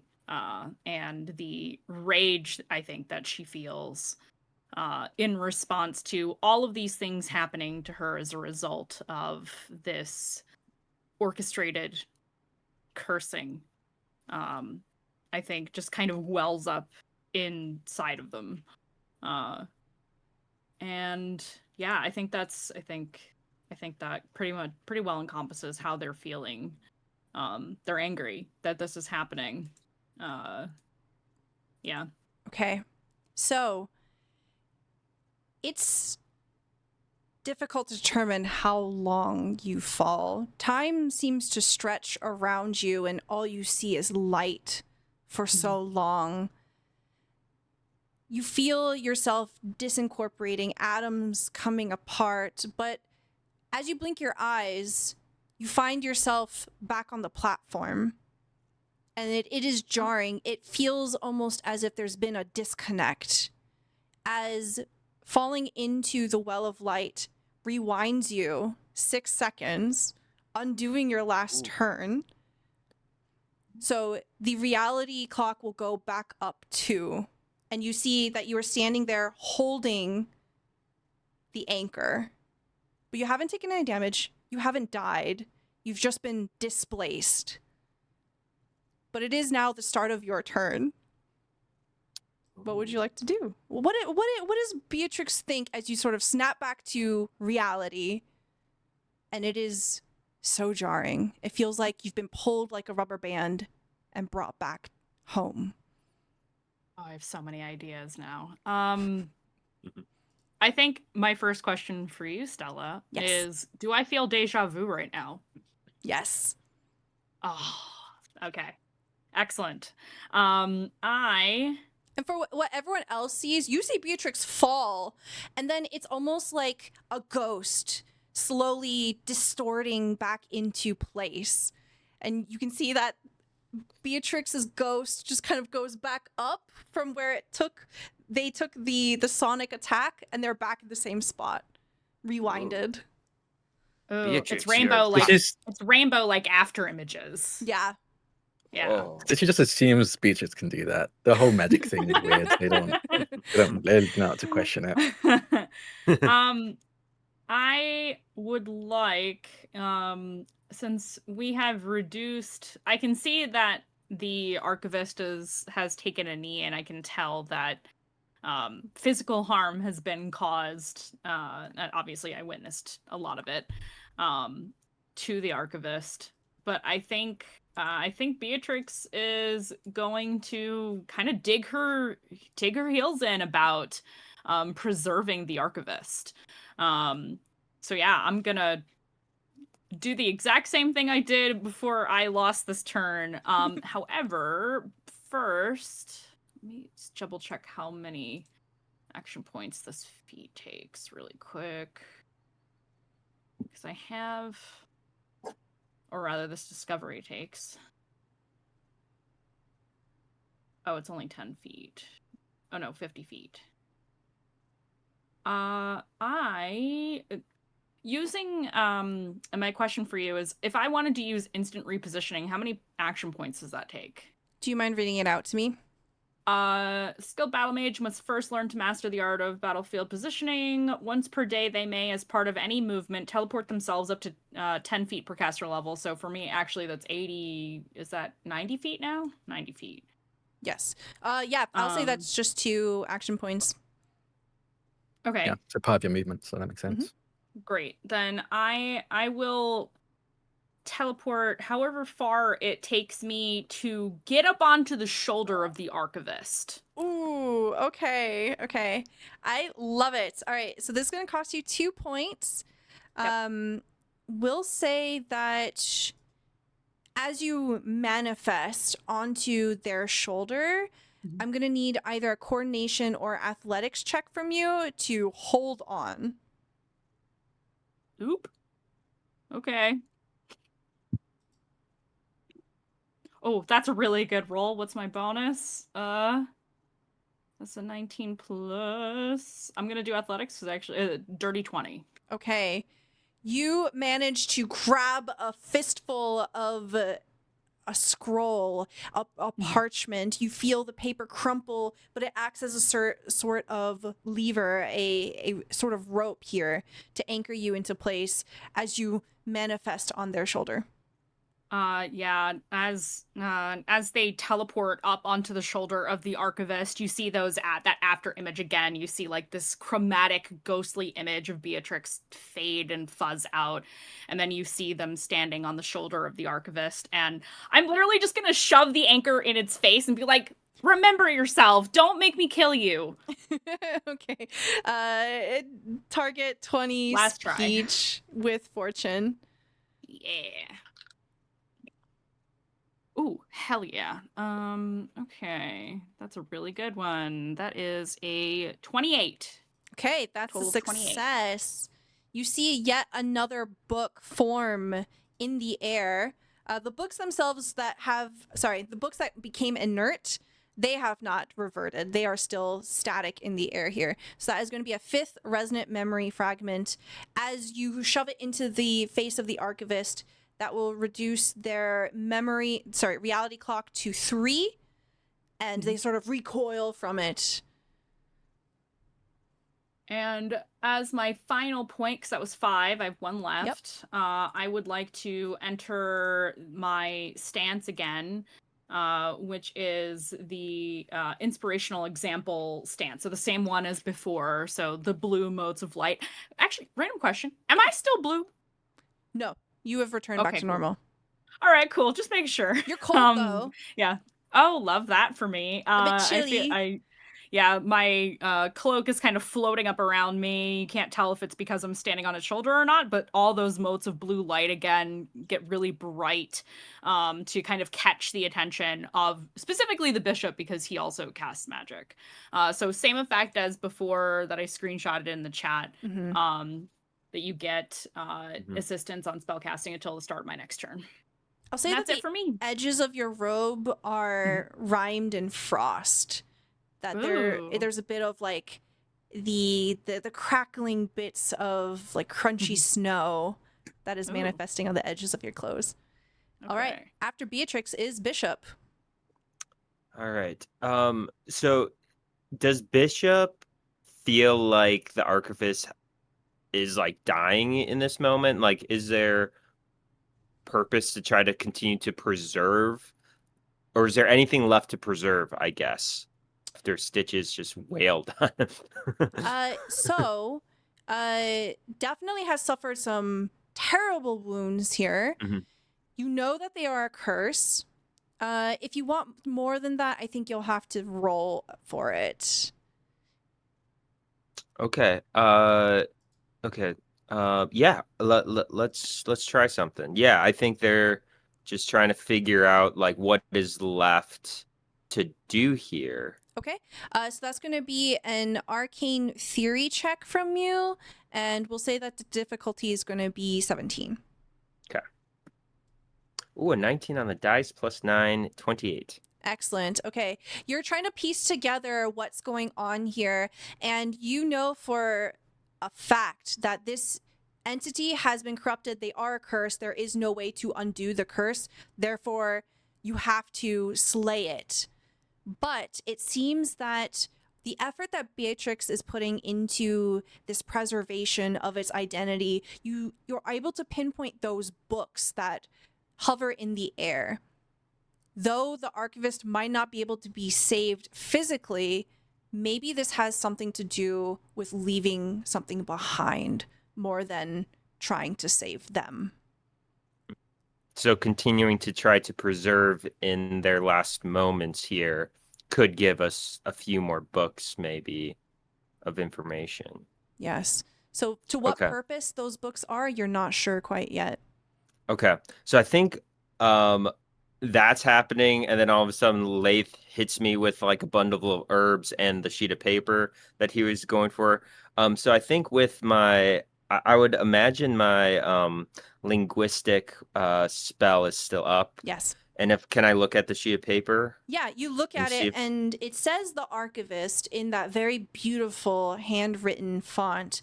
But because your spell is active, you are able to tell that this is a sort of anchor, not in the key sense of anchor, but something to hold magic to tether the archivist into place. As you are looking at it, you are going to essentially be able to roll the preserve check at fortune, and it will lower your difficulty as well. Mm-hmm. All right, so I think just the archivist on a knee, I'll walk over to their face and hold it up and say, in your dying moments, we need all the information we can get. Please help us ensure that your memory does not go away in vain. And I take the preserve action. Okay.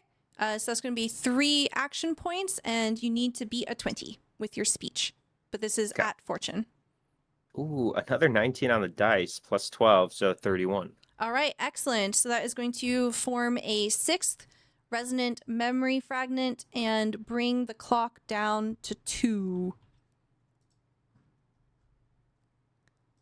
And I think probably with the that arcane theory check and looking at the paper again, and probably moving over, I probably used all my Yeah. points there. So As you've kind of come up to it, each footstep that you've taken has a brief echo that you're able to sense. The air feels heavy as you're coming in, and as you present the name of the archivist to the creature, it feels like there is something heavy on your chest, like a dream that you can't wake up from. But you are able to steal through it and present it, and you see that it recoils, and this has had some effect.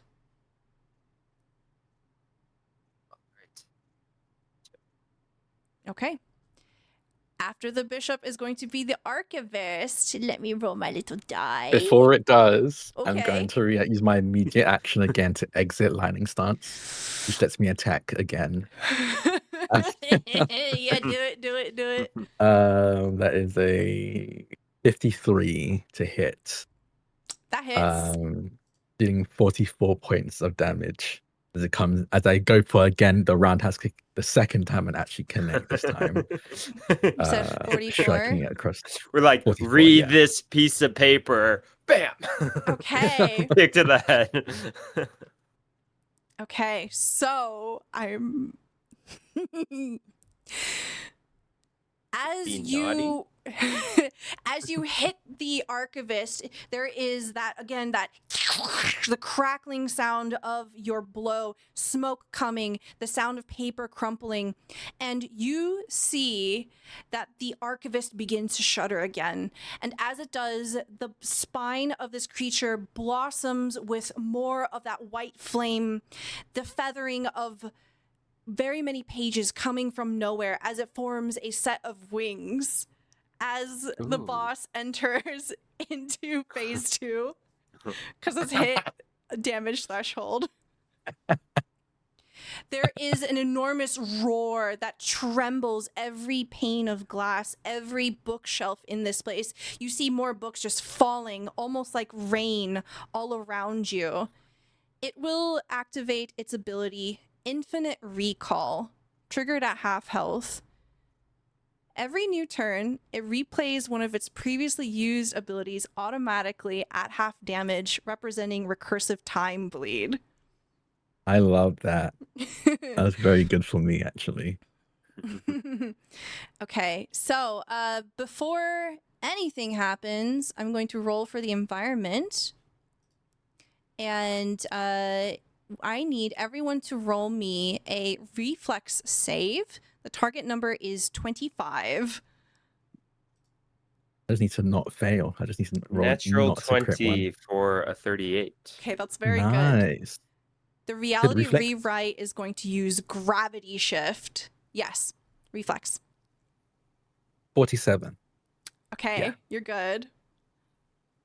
42. You're good. 27. Okay, you're good.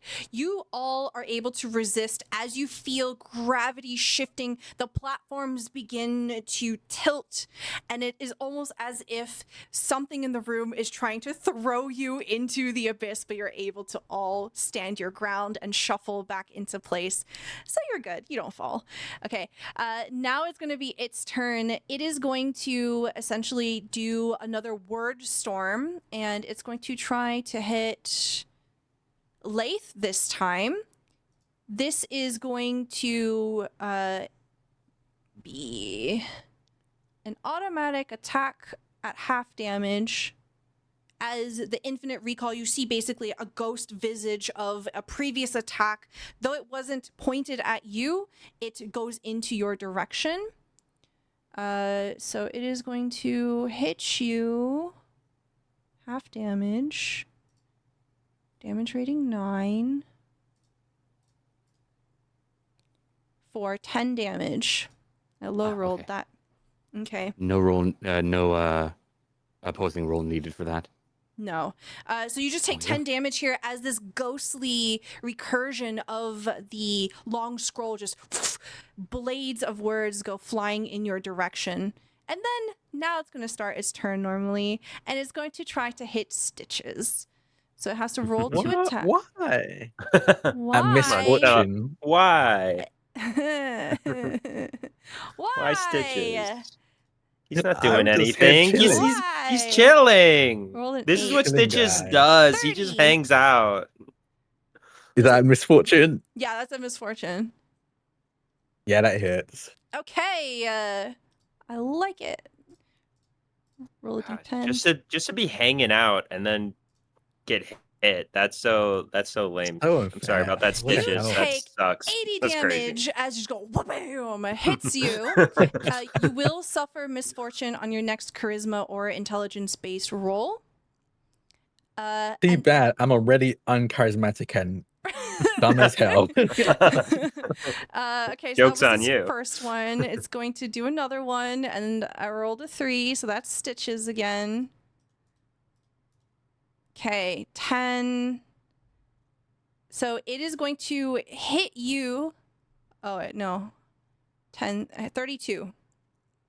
Yeah, it hits. Yeah, okay. Damage rating 9. I roll a d10. All right. Ooh. I think that knocks my combat clock to 0 as well. Nice. Okay. They hit me twice.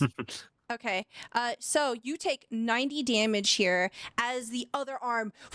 I imagine that it's pretty cinematic because you're like right there, especially because you like took out one of its legs. So it just wails down on you, and you all see Stitches go flying as your clock hits 0 and you begin to disappear into the light well. I think as they're falling, Stitches is just like, and she'll just ran as they are falling. Let them deal with their own shit. Okay. It has 2 more points they can use. It is going to try to hit the bishop Oh. with a word storm. That is a 9 on the die plus 22. That's going to be 31. Oh, yes, that will hit Okay. me. And then a d10. All right. It hits you for 20 damage here as it wheels around and it unfurls this long scroll of paper, words peppering into you. You will suffer misfortune on your next charisma or intelligence base roll. All right, and my combat clock is 0 as well, so. Okay, you go flying into the Oh, abyss. wonderful. Wonderful. Great. Next in the turn order is Lath. You see 2 of your companions go flying off of the platform. I did see Beatrix pop back eventually, so they'll probably be fine. Yes. Yeah, and you were so concerned when Beatrix left as well. Again, they're probably fine. It all worked out. Yes, okay. I am curious if this is something I could do. So I'd like to do Preserve for this, but as someone who is not charismatic at all, I was wondering, was there any sort of incense or scent to this area that might be able to be replicated when we first arrived before it was corrupted? That smell of candle wax. It's like burnt honey. Okay, I would love to try for my preserve to replicate that incense with my herbs and things. Okay. You already Basically, have fortune from reading the page. I thought that was just by having the page, not reading it. Oh no, from reading it. For the rest of the encounter, you have that benefit. Okay. But I do like the wax, so we can lean into that if you want. Yeah. Oh, I mean that's the whole idea. Is I'm instead of speaking, I'm attempting to do this. Admittedly, yeah. So I don't know if that would be. I could use speech for that. I could use medicine or something else that you determine. I think what would make sense is deception, because you're trying to essentially distract it. Yeah. Okay. So you have to beat a 20 with fortune. Okay, great. I'm clinging to this while digging through my pack. Thankfully, fast hands, so I'm more used to, I guess, grabbing things while I'm climbing a tree. That makes sense. Okay. Well, thankfully, that's a fortune roll because that first roll was a nat 1. And the second is a 2, which makes that's an 18. So that would not succeed. A 1 and then a 2. Mm. You see that the head turns in your direction and it perceives, but it doesn't hold. It's already immediately turning its attention back towards the bishop. How many action points would that have been? Because I'll just attempt again. 3. Okay. Yep. Well, I will attempt one more time. Okay. As Let's I go. cling. So that first roll was so that's a 19 plus 16. So yeah, that's a 35. Okay. This time. That's going to make 7 resonant memory fragments. As you do this, you force it forward again, and it is no longer able to resist you. It turns towards you. The clock is going to be reduced to 1 for reality, and you see another book go inert in the air, number 7. All right. So that would be my turn then. All right. Next in the turn order, we have Stitches. Stitches, much like Beatrix's experience, you are falling infinitely into light. You see pigment lose you. The spot on your arm where there was that grayscale, where the shade had touched you, is also washed away as you are entirely blue, falling into cold. What's going on in your mind? I'll tell you what's going on in my mind, and I'll also ask you a question. Okay. I think in my mind, there's how to word it best. There's a almost like simmering anger going on in Stitch right now. This whole ordeal is already a lot for him, but I think it's very clear that he does not take well into things tampering with his mind without permission. And entering this library, that was the first thing that happened, almost immediately. And it being that specific memory of his brother just further riled him up. And even now, after giving up a memory to get a boon in this fight, he still remembers everything else about his brother. He even remembers giving up a memory of his brother to write in this book. And the fact that this scar has been poked and prodded at is the moment he stepped into this library. He wants to burn it all to the ground, and he just doesn't mind or care who's in it when it happens. Now, a question to you is, I'm wearing the ring with the crimson ruby. How is that affected as we fall into this azure light? Ooh, it's so cinematic. It's so anime. As you're falling, it's just like blue, blue, blue, blue, blue, right? And you see just like almost as if it's bleeding color, it maintains that red and it's just like completely blue and a single streak of red as it's falling through the air. It preserves, it maintains. Nothing can remove the red from this sea of blue. I love that. Okay, yeah. Okay. And then all of a sudden, you feel this disjointed, sudden summoning as you're back onto the platform. It is the start of your turn. You are lucky that you broke through the combat clock of memory more than 6 seconds ago, because the last 6 seconds, you just hit it, and so no clock's gonna reset. So essentially nothing happens. But it is your turn. You feel very wibbly wobbly. What would you like to do? I'm going to, for 0 action points, enter lightning stance and attack this thing for free again. I love lightning stance. This is a very cool stance. I like to imagine that, especially because when you reform, we see like a halo effect on you, essentially, much like Beatrix had that sort of like prismatic kind of multi-layering of colors. It's like the spreading of the RGB channels in your like Photoshop or whatever. And I love that. as you're kind of snapping back into wholeness, there is as well that rime of frost that's on your clothes. And there is just something insidiously red about the ring. It's still bleeding light, as if it too is just furious that something tried to suck the light and the color out of it. So as you're moving, I it's think just in like... that, yeah, I love it. I think even in this like almost this spread of color, as I swing my fist, you see the single streak of red trailing my fist as I go in for a punch. Does a 49 hit? Yes. Perfect. Dealing 53 points of damage. Okay.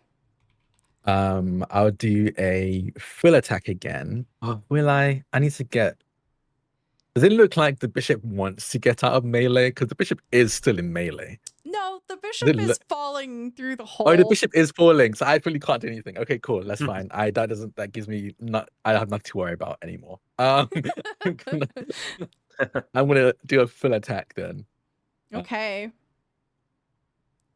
Let's do this. A 49 to hit. That The hits. first one. In 46 points of damage. Okay. That is let's take away 10 from this one, so that is a 45. 45 for the damage? second one. Okay. No, 45 to hit. Oh, yes, that hit. Doing another 93 points of damage. 93. Okay. I roll a nat 20.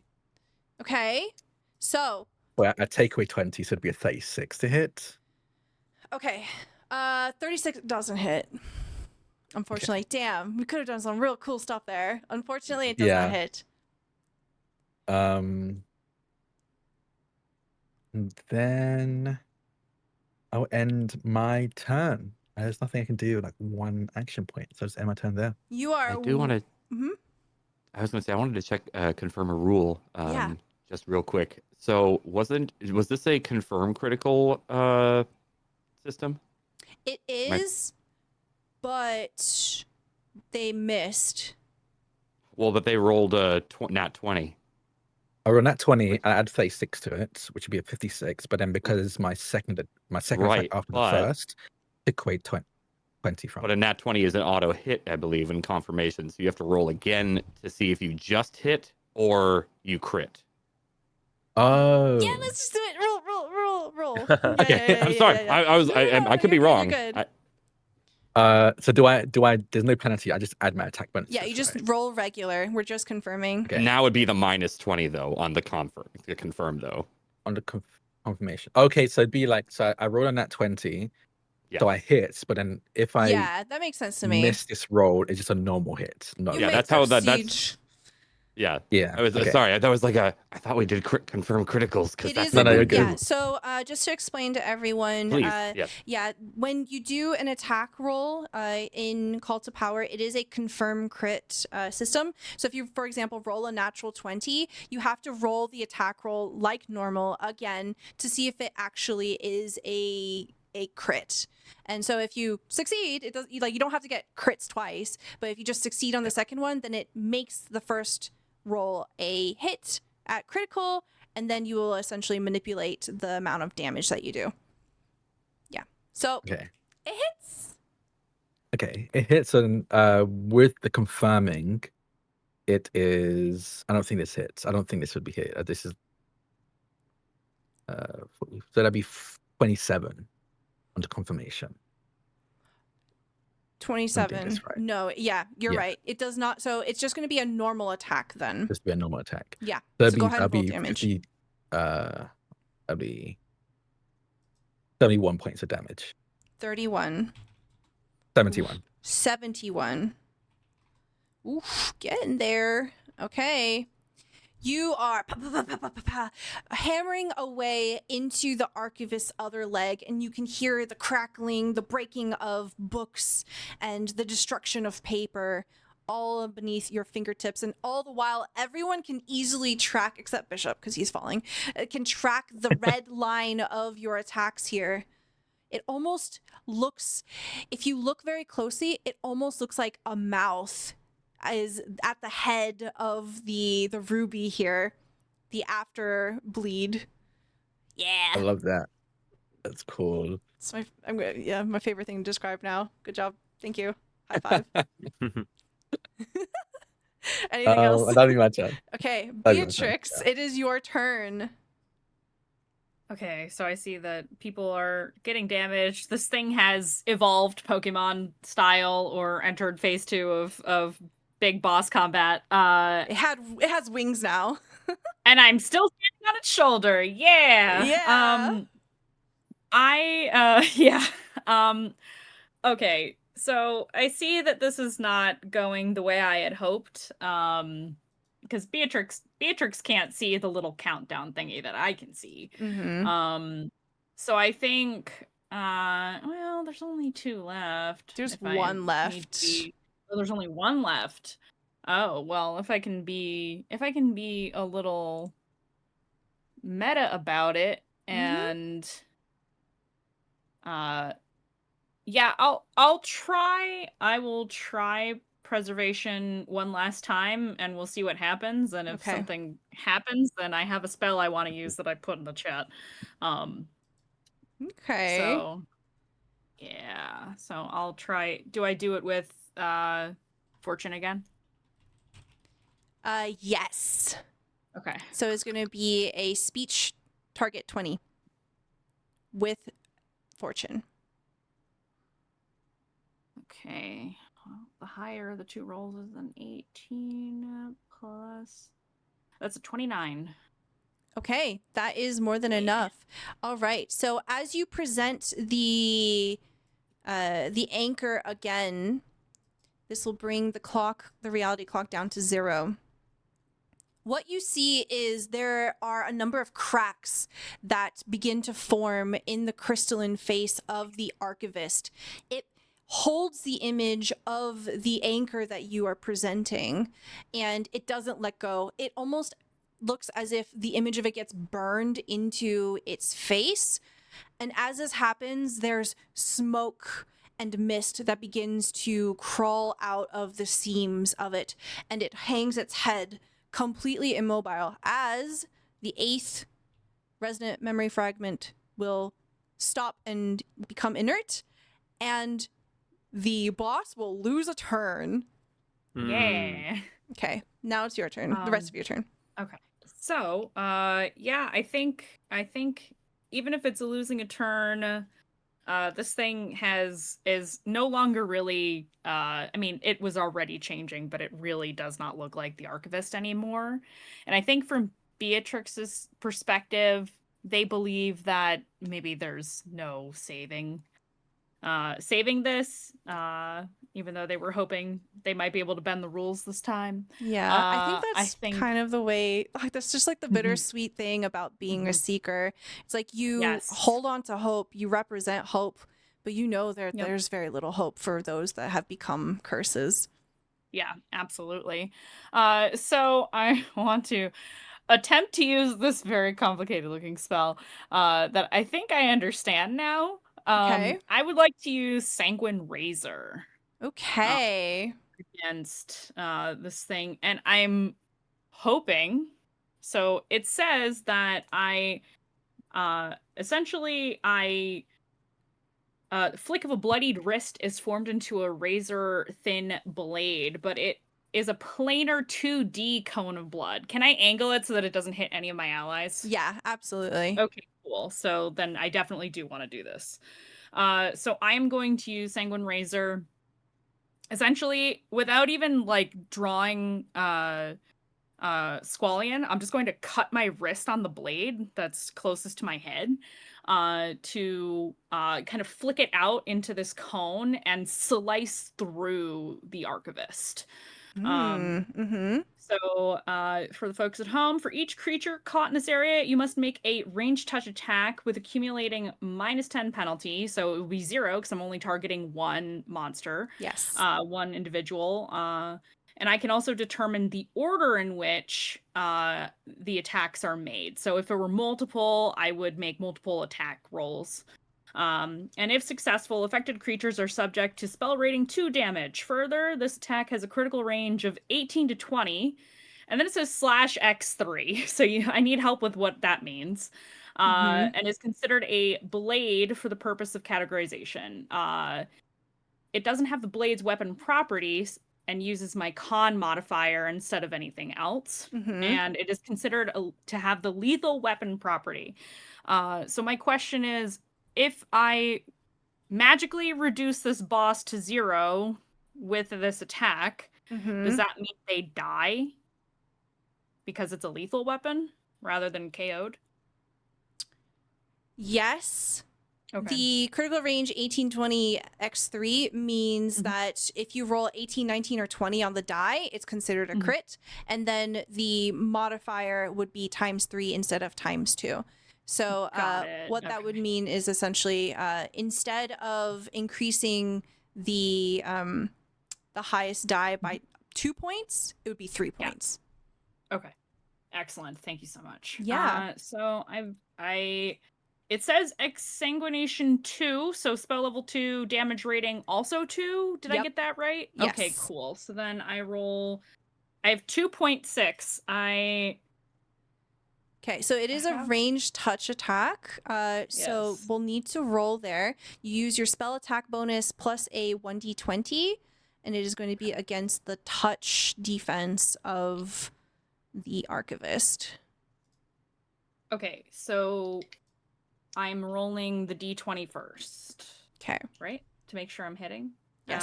And it's Constitution instead of... No, it's spellcasting first. Constitution is later. Okay, just trying to make sure all the bonuses are in the right order. Yeah. Okay. Ooh, that was an 18 on the die plus my spell casting, which is plus 18. So that's a lot. 18, It's 18. a crit as well, isn't it? Because 18's a Yeah, crit it is for a you. crit. It is a crit. Yeah. So we'll confirm the crit. So go ahead and roll Okay. another d20. Okay. The total, you said it was 18 plus 18? Yeah, so 36 on the first one. That's so a hit. roll another d20. That's a nat one. Okay, for 19? Yes. Okay, so it's not going to be a crit. Okay. So we get to roll the damage as normal. Okay, and the damage as normal is 2. So when it's 2.6, what am I rolling in addition to the 2d10? So Is 2d10 it- and a d6. Okay. And then you Got it. you determine what order of the d10s you want to do. So like roll one d10 Okay. and that'll be your 100th place. And then Okay. the second one would be the 10s. And then your d6 would be your third integer. Okay, purple's gonna be the first one, dragon's gonna be the second. Okay. And then we've got... Yeah, okay. So on the first one, I got a 6. The second one, I got a 1. And then on the third die, the d6, I got a 6. Okay. So Tell me 6... what this looks like as you do over 551 damage, Yeah. taking it So definitely to 0. all of you watch as I cut my wrist on my staff blade and flick my wrist in the direction of this beast that I am standing on. I do not jump down for this because I'm a badass. That's why. And I am just trying to cleave this thing down the center. What color is your blood? It Blue. doesn't have to be red. Oh, nice. Yeah. Nice. Blue. You see this blue blade just cut through reality here, and it severs the archivist in twain. All at once, this creature slumps. Beatrix, you are falling with it, but for cinematic purposes, you don't tumble or anything. You manage to tighten your grip on the scroll that is holding you into place, and essentially the archivist becomes a mound of book and flesh as you are on top, as if it were a summit. A silence begins to pervade the space. The books that were flying around begin to fall, one by one by one. Only the ones that have been rendered inert remaining up above you, glowing blue, almost as if stars. The pages begin to crumple to ash. Beatrix, the meat of the archivist that you are standing on, it slowly, as if decomposing, folds in on itself, and there's nothing but dust left in its wake. Then, a shimmer, a ripple of azure light folding back in on itself. From between the drifting pages that are coming down, a figure steps out, and all of you can hear the echoing of footsteps. This shape wears the archivist's robes, but half of their body is translucent, as if carved out of pure light. Their eyes flicker, one amethyst, one amber, and they speak, their voice overlapping on itself like two versions of them trying to agree on what is real. To understand what you are about to face, you must know where he has gone. Some of you might be more familiar than others. You see the archivist's head turn in the direction of Lath.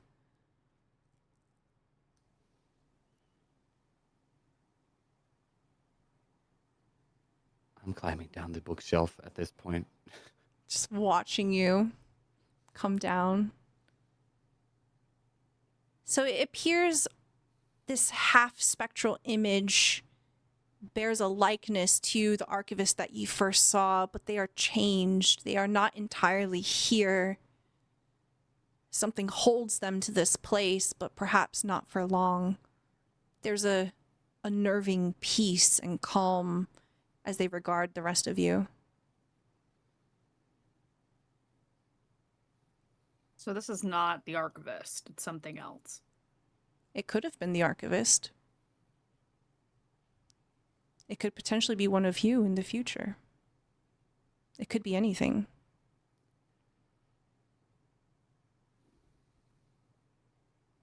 Who gave you this promise? Never forget, always remember.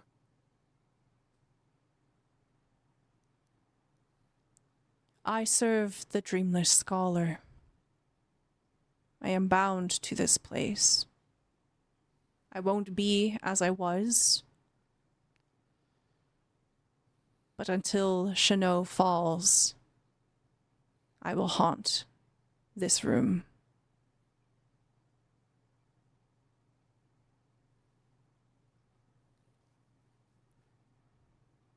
What is the state of this room? I know the books were turning to ash and everything, but is everything else starting to crumble or change or shape itself in different ways? You can feel the tremor through your hands, especially as you're climbing down. This place is falling apart. You continue, all of you hear the thudding of books falling all around you, almost like birds falling out of a sky during a plague. It's a terrible, sickening sound as leather and paper hits the ground. Beatrix looks so stressed while this is happening. Is the Azure Abyss still visible, or is that gone dimmed? As you look down, you can see that it is starting to dim, and these amber crawling lightning-like arcs that are just reaching from the void are burning bright.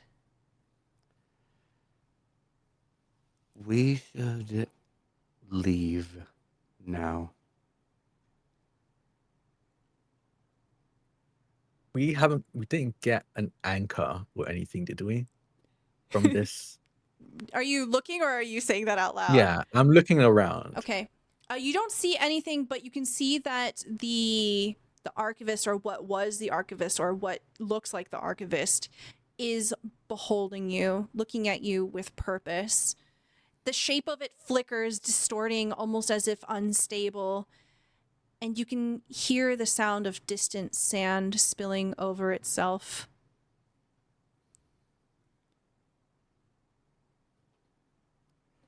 It says, I'm going to throw my book down into the abyss. okay. I'm just going to reach into my satchel and toss it down and just kind of watch it go down. You see this entity watches as the book goes and then turns back towards you, completely unbothered. The temperature is slowly dropping in this room. They say, I am the Herald of Stillness.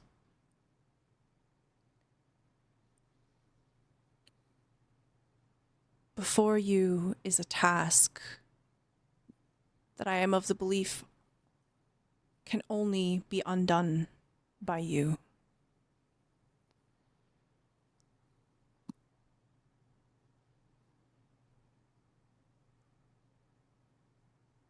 What awaits us?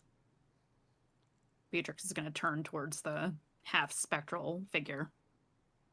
The Herald looks to you and says, Bayona is a grove shard, a place of creation, destruction, inspiration, possibility. The air glows gold. It is a jungle of fire and light. Rivers of molten sap twist between colossal trees, and the horizon pulses like an open wound in the star fields. It is a realm of constant creation, where plants sometimes bloom, wither, and regrow within minutes. Storms of radiant pollen often sweep through its forests, transforming whatever they touch. Each creature there burns with potential, but none live long enough to master it. The wisest of them have sought refuge elsewhere among the stars. And you can see that the Herald turns towards Lath again. Bayona is beautiful and fatal, a dream of invention where everything can happen, but nothing lasts long enough to matter.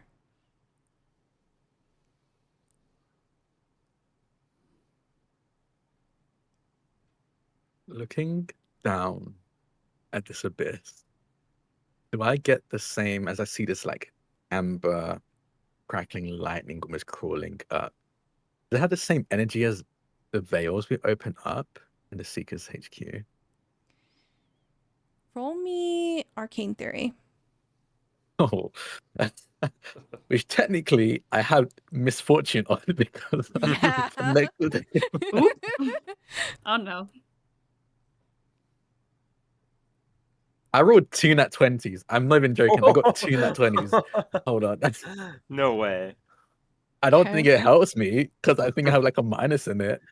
It's a 21. It's not 21. minus at least. Okay, that's fine. 21's good. You don't get the sense of that, but I will say Okay. it's not a rift, but something about this place is becoming unstable. The amber is invading and the blue is dying out. Chanot is not going to be safe for very long. Mhm. And it seems like whatever this thing is, this entity in front of you, they have answers. They want to help. They're talking to you. But you get the sense that they know the end is coming. I have no idea what questions we want to ask, but we're going to want to ask them quickly. This place is not going to be around for very long. We need to return to the Luminarum. Report back. If we stop this, will Chanot be restored? That is indeterminable. I cannot see beyond the chronophage. And as they say this, the word leaving their lips, motes of dust hang motionless all around you. Your pulse stalls in your ears, and for an impossible second, light seems to almost bend backwards. And in that silence, you hear a vast tuning, the scrape of colossal gears beneath reality. The Herald looks up, as if they hear it too. He was once the architect of regret, then the hourglass king. Now he has become the collector of what should have been. Amber births 1,000 futures every second. The collector will drink them all in one breath. And you see the entity lock eyes with Laith. He was not satisfied by the taste of knowledge itself. Now it wants to devour what could be, not what it was.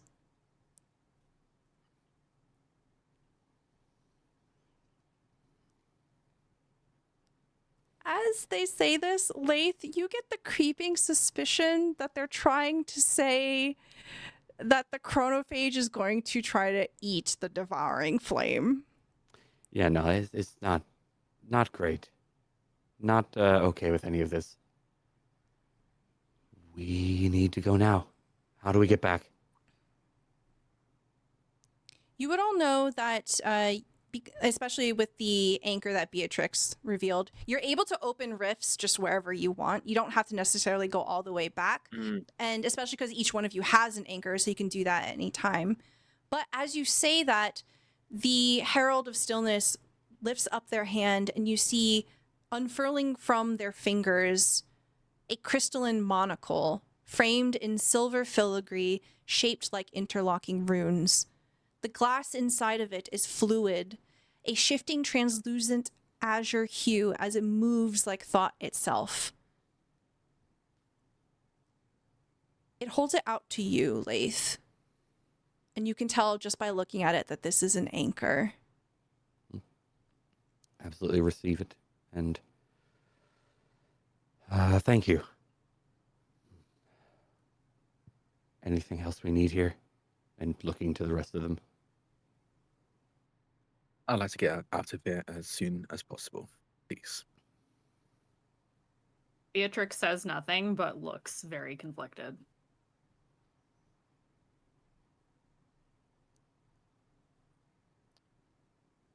Looking to Bishop, saying nothing, and Beatrix holding their tongue as well. You focuses on this anchor that has just been given to him and opens up a rift. Okay. Clarification. Do you open a Yeah. rift with the monocle or with the anchor that was given to you from the Keeper of Keys? Probably the Keeper of Keys, just so we can report back quickly. Okay, yeah. So as you open up a rift, anchoring it with the one that was given to you by the Keeper, you see, again, that imperceptible line cutting through reality and then beginning to open up. And beyond, you see the compass hall that belongs in Valais. Beyond this hole in reality that you've created is lavender light. I step in immediately. I don't hesitate. It's not anything. Okay, Stitches is gone. I go as Motion well. to the others so that I Yeah. can enter last as I opened it. Okay. Mhm. Laith, as you're last, the Herald takes a step forward, and you can hear the echoing of their steps. They say, "The amber iridescent, the devouring flame. It is a living wildfire that takes countless forms. Sometimes a humanoid, radiant and made of molten light. Sometimes a fox made of cinders. Sometimes just the wind that smells like burning fruit. It is creation through combustion. Every act of making requires unmaking. You know of this very well, don't you? Yes, it's who I serve. When it passes, it will leave ashes that sprout into new forests. The devouring flame is raw energy of inspiration, chaos, and impulse. It is the will to make, no matter the cost.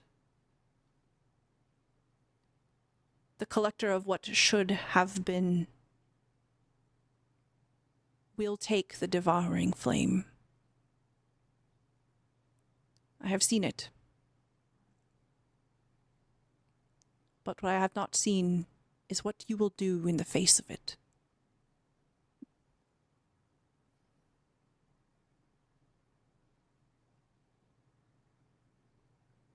We'll see. Goodbye." Thank you. And I step through.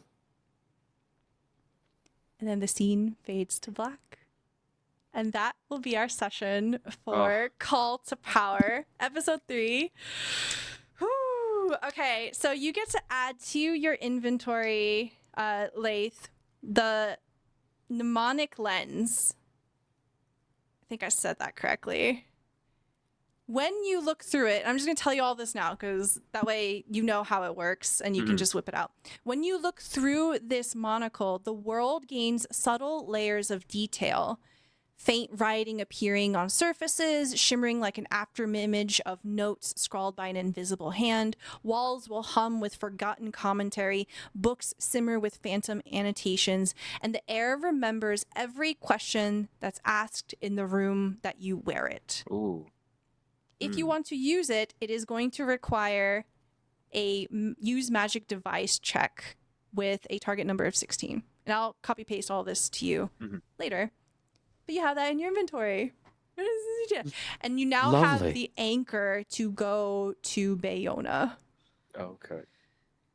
Oh, okay. Well, thank you so much, everyone, for being here. Thank you so much to my lovely cast members. And again, of course, and always, thank you so much to Hedron for supporting this series. We will be having our finale, the last episode of our Call to Power game on Saturday, November 8th, starting at 3 p.m. Eastern Time. But before we go, I would love to reintroduce everyone at the table. Please tell me who you are, where we can find you, and what your favorite part of the episode was. And we'll start with Brandon. Hello, everyone. My name is Brandon R. Kim. You can find me at that on the social medias. I think, I think one of the memorable things for me today was just like Leif jumping around on the books and like that just being like such like I feel like this room was so tall that we were in and we are all like on the ground, so it was fun to imagine like the spinning of books, the running across, the leaping for the pages in the vortex, and just the looming archivist in the center. Yeah, very Kingdom's Hearts for whatever reasons in my mind. I am so glad you did not fall because that would have really hurt. No risk without, or no reward without risk. Yes. True. Thank you very much. Please follow all these lovely people. I'll be dropping their links in chat as they're talking. We'll head on over to Dan. Yeah, hey, Domestic Dan everywhere, also on the socials. Oh boy, yeah. I don't know. I particularly enjoyed just Beatrix going, I'm gonna jump onto this 12-foot monster, this creature that I respect but we need to destroy, and then not leaving after it sprouts wings, begins to like fly a bit, and then just cuts it in half just because. So that whole cinematic of that in my mind was just, I think I saw it was like in our DM, it's like, I haven't left this yet. I was like, yeah, you never said that you got off that, so you're just there still while it's getting punched by Stitches. So I just loved that whole. Thank you very much. Well, I'll pop on over to Drac.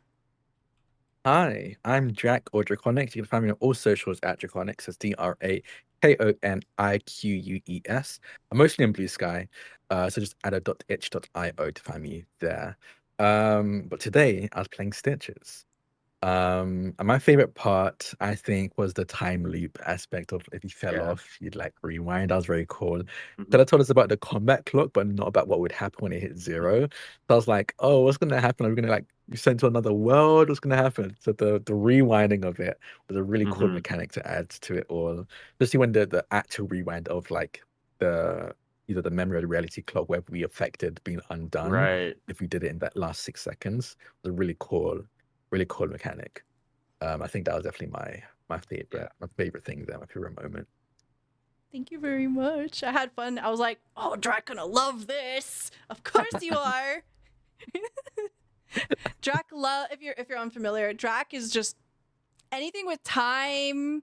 I love time travel. It's so fun. Yeah. That's Me his. too. That's their whole thing. Thank you very much. We'll pop on over to Mandy. Hi, everybody. I'm Mandy, or the Mandy, all over the internet. That's Mandy with 2 eyes on the end. Yeah, you can find me all over the internet there. My favorite part of the episode, one, I am also a huge fan of timey-wimey shit. I do it at every possible opportunity in TTRPGs whenever I can. If I play Girl by Moonlight, I'm always the I'm always the time traveler archetype. But my favorite part of the episode, I love a multi-stage boss. That's like my favorite. The transformations, the descriptions, having quills for fingers, the Mhm. wings, the words spilling all over the place. Like, it was just very evocative. It was very cool. I love that. Thank you very much. And I'm Stella Luna. You can find me over on Twitch as Stella Luna TV, everywhere else. Most of my stuff is going to be posted on my Blue Sky at stellaluna.tv. I'm a TTRPG performer and producer, and I do this all the time, and I love it, and I have a great time with it. And I especially love it when y'all come hang out. So please join us next Saturday, 3 p.m., November 8th, for the finale. Thank you so much. Please be also sure to check out Call to Power at calltopowerrpg.com. That's going to be it for us, everyone. Have a good night. We'll see you next time. Bye!